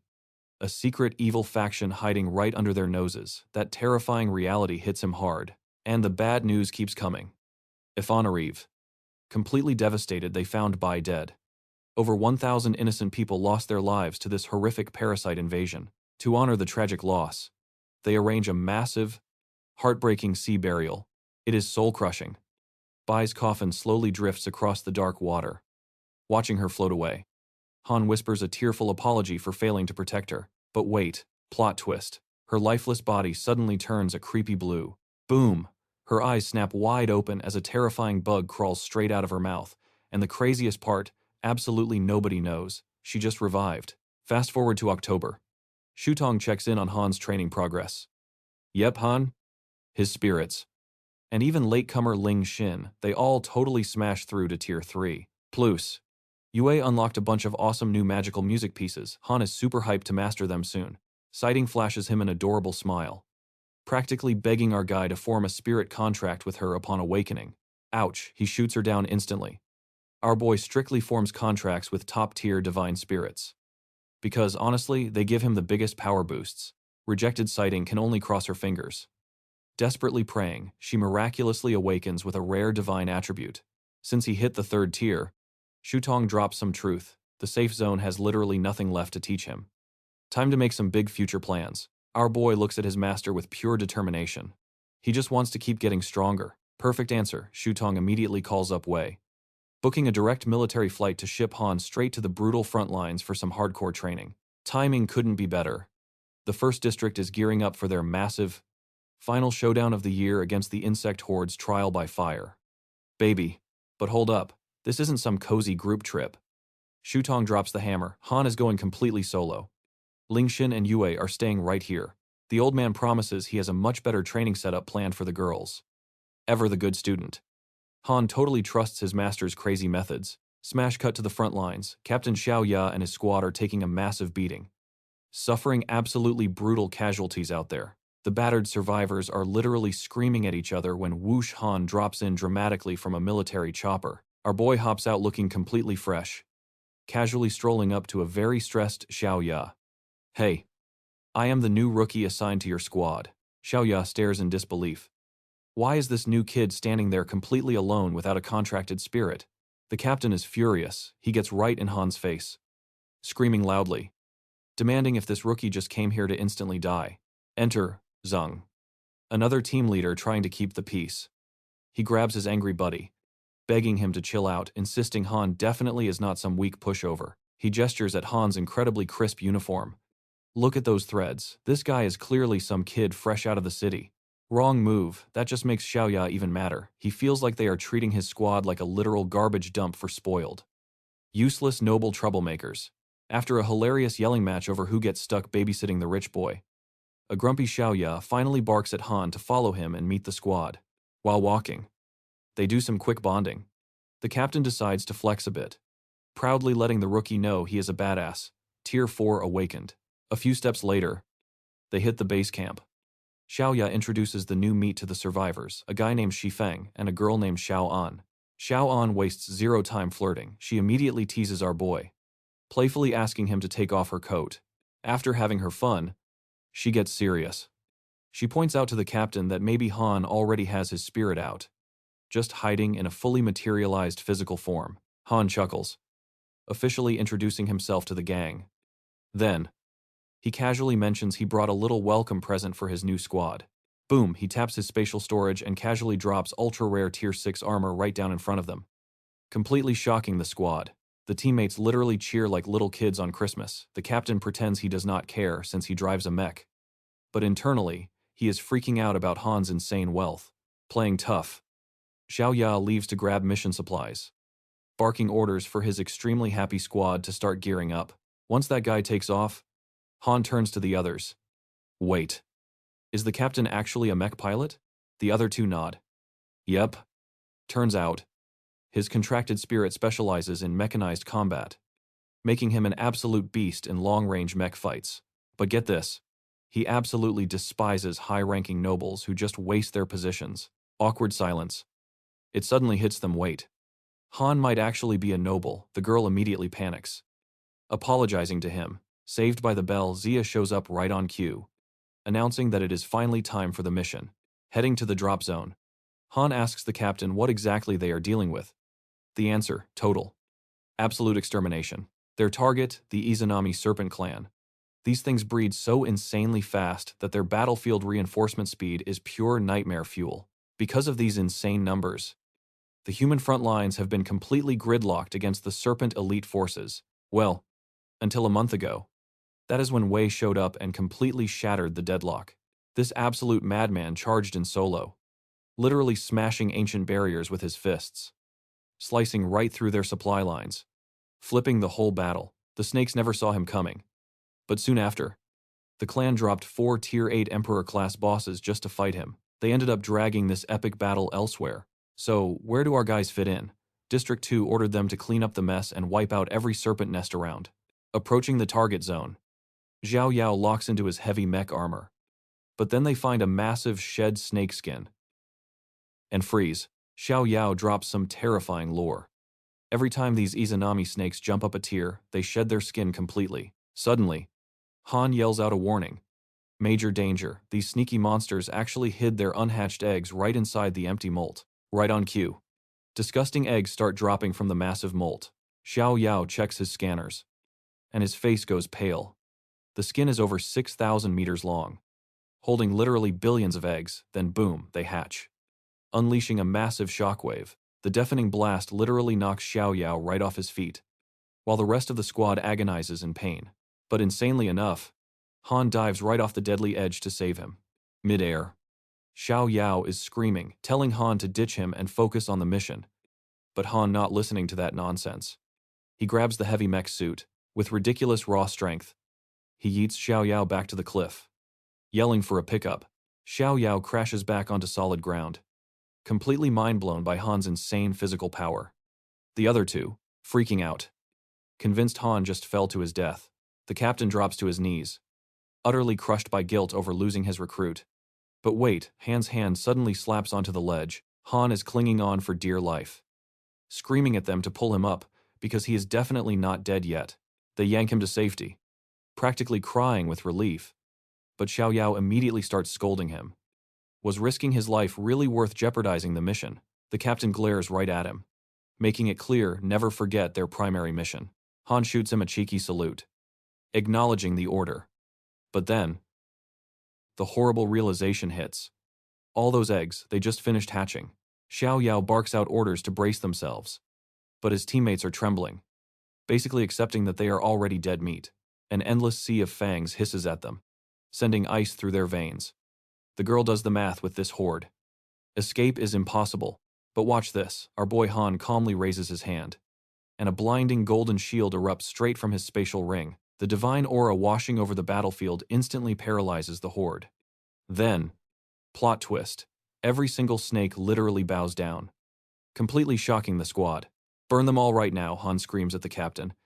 No hesitation, Xiao Yao instantly spins up his massive weapons to attack. He unleashes an absolute hellstorm of firepower, roasting thousands of serpents to crisp. Once the smoke clears, everyone demands to know how Han did that. Han plays it off, casually claiming it was just some intimidation gear. The team is totally starstruck, and Xiao Yao finally asks who he really is. Classic protagonist move, Han just casually shrugs, telling the captain he's merely a Tier 3 awakened, and absolutely nothing special at all. The chill moment dies fast. Xiao Yao's mech dashboard flashes red with a frantic distress signal. He checks the tactical map and grimaces. The other strike teams are getting absolutely slaughtered out there. Barely anyone completed the objective. He admits straight up they totally would have failed too, if not for Han saving them. But Xiao Yao's brain is working fast. With Han's crazy ability to suppress the horde, they might actually have a shot at wiping the nests out. Wait. Hold that heroic thought. Han's face drops instantly, eyes wide, yelling that if they don't sprint away right now, they are getting ruthlessly butchered.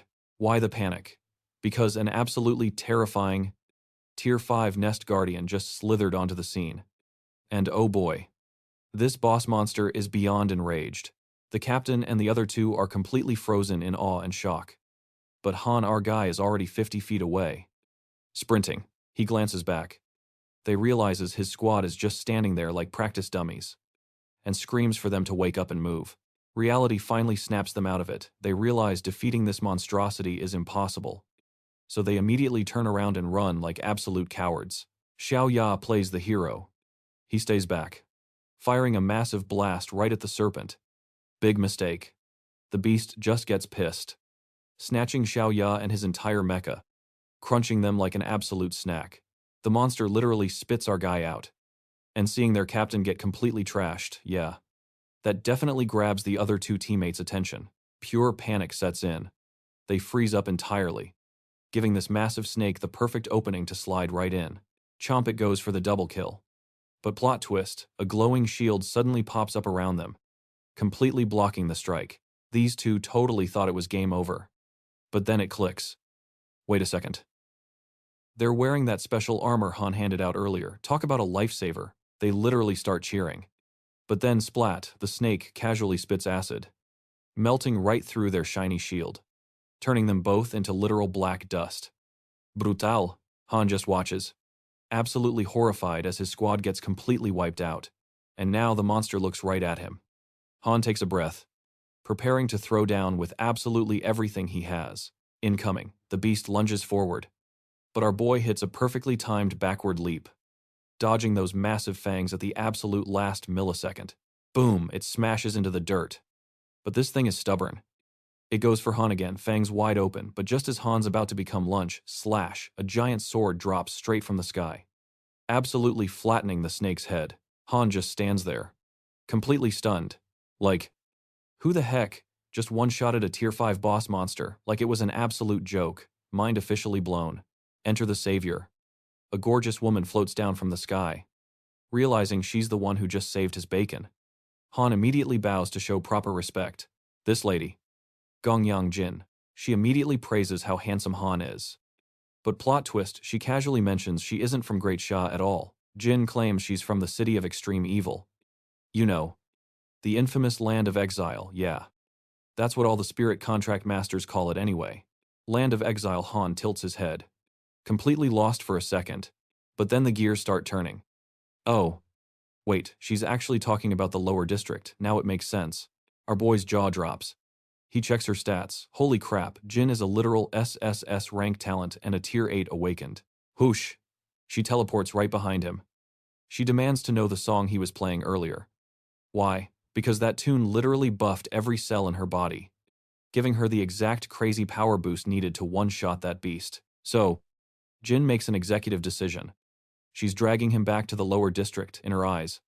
He's the absolute perfect personal combat support buff. Nope, Han immediately scoots backward, waving his hands and telling her to seriously chill. Oh, she doesn't like that. A measly tier 3 daring to resist, she's annoyed. But Han stands his ground, explaining he absolutely can't leave until his current mission is officially cleared. Jin smirks. What if she just kidnaps him anyway? Classic villain move. But Han, he literally pulls a knife to his own throat. Try it. And it's game over for him. Okay. Wow. Seeing his absolute stubbornness, Jin finally decides to ask nicely. Han is smart, though. He can totally tell she's got a soft spot for him. So, why not exploit this completely? He realizes he can totally use her overpowered stats to finish his quest. He lowers the knife. Fine. He'll go with her. He smirks. But only on one massive condition. The deal she has to help him completely wipe out that newly hatched Izanami insect swarm roaming the battlefield. Jin agrees instantly. Like, zero hesitation. Honestly, she was already expecting him to ask for some ridiculously annoying favor anyway. Han pulls up the map, pointing out the swarm's exact coordinates. Jin takes one look and shrugs. Piece of cake. Zero issues at all. But suddenly, this creepy dark energy erupts from her back, making her act completely unhinged. Run, Jin screams, realizing she's completely losing control. Does Han run? Nope. He senses that nasty demonic aura and blasts it point blank with pure, purifying energy, shutting that darkness right down. Jin catches her breath, eyes wide. She looks at Han, totally stunned. Wait. Did he just fix that? Our guy just shrugs it off casually. No big deal. Just a small effort. Han points at her back, asking what exactly happened. She sighs, confessing a tier 9 insect emperor completely wrecked her. She barely made it out alive. But that massive boss monster, it cursed her with this lingering hidden damage. That leftover nasty energy, it literally hijacks her brain, forcing her into an absolute uncontrollable killing frenzy. Hearing that, a chill goes down Han's spine. Tier 9 monsters are straight up nightmare fuel. Still, playing the brave healer, he asks if he can inspect the wound closer. She immediately accuses him of being a massive creep. Classic. But finally, she actually agrees. Hen leans in. It's super deep, but he realizes he can totally treat this. Then he does what our boy does best. He fires up his exclusive healing skill and gets to work. Oh boy. As the healing hits, Jin feels this incredibly overwhelming good sensation flood her entire body. Han steps back, explaining the demonic aura is paused for now. But it's not fully cured. Thinking fast, Han suggests they try his special cauldron. Jin's eyes go wide. Wait, this kid has 2 spirit contracts. Insane. Ignoring her shock, Han ignites the cauldron's energy, blasting that pure, concentrated power straight into her cursed wound. Just like before, the intense sensation almost makes Jin completely pass out. Han finally stops, wiping his sweat. You're halfway cured. But Jin blushing super hard. She immediately asks him to do it again. Why? Because it feels ridiculously amazing. Han just laughs awkwardly. Sorry, I'm literally empty. He explains he just burned through his entire innate ability, the one that absorbs energy from a mountain of dead insects. The catch, Han looks at her seriously. To pull off that healing again, he's gonna need a massive amount of insect flesh and blood. So, Han's next mission, wiping out the Izanami serpent clan. And Jin, she literally snatches him up. She literally launches them toward the drop zone to speedrun this mission. Meanwhile, Lin and the brass are glued to their drone feeds, sweating bullets. The panic is real. They found those snake eggs way too late.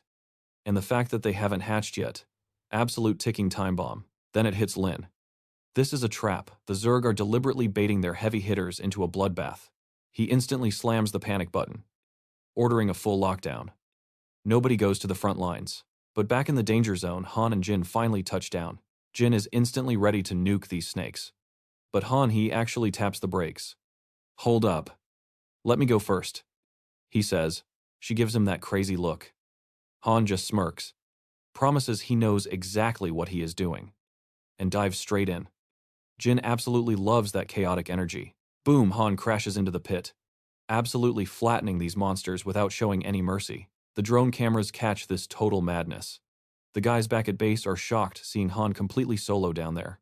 They are already planning his funeral. Right as the swarm closes in to finish him, bam, Jin enters the chat, literally vaporizing the front line with one shot. From there, total slaughter. Jin is out here dropping nukes, while Han watches her back like a pro. But get this, with Jin covering his blind spots, Han finally stops holding back, unlocking his full level 3 max potential. Brand new powers unlocked, and these poor snakes are his perfect test dummies. He drops a combo so incredibly broken that even Jin just stands there, totally speechless. Meanwhile, the base commanders finally spot Jin on the monitors, and pure panic instantly sets in. Turns out, this girl threw down with their top dogs, Wei and his wife. A month ago, they barely survived. They completely thought this walking disaster had left the zone. Nope, she is right there. And the absolute worst part, she is actually teaming up with Han. Back to the action, Han and Jin casually finish exterminating the Serpent clan. Time for the aftermath. Han looks around, telling Jin he can use all these snake corpses to power his healing ability. The setup is done, and the treatment kicks in. Instantly, Jin gets hit by this wild mix of extreme pain and absolute relief. But wait, Han spots this nasty, pitch-black thorn buried deep inside her wound. He asks if he should yank it out. Jin does not hesitate. Pull it. He rips it out, and immediately boom, a massive shockwave of pure demonic energy explodes.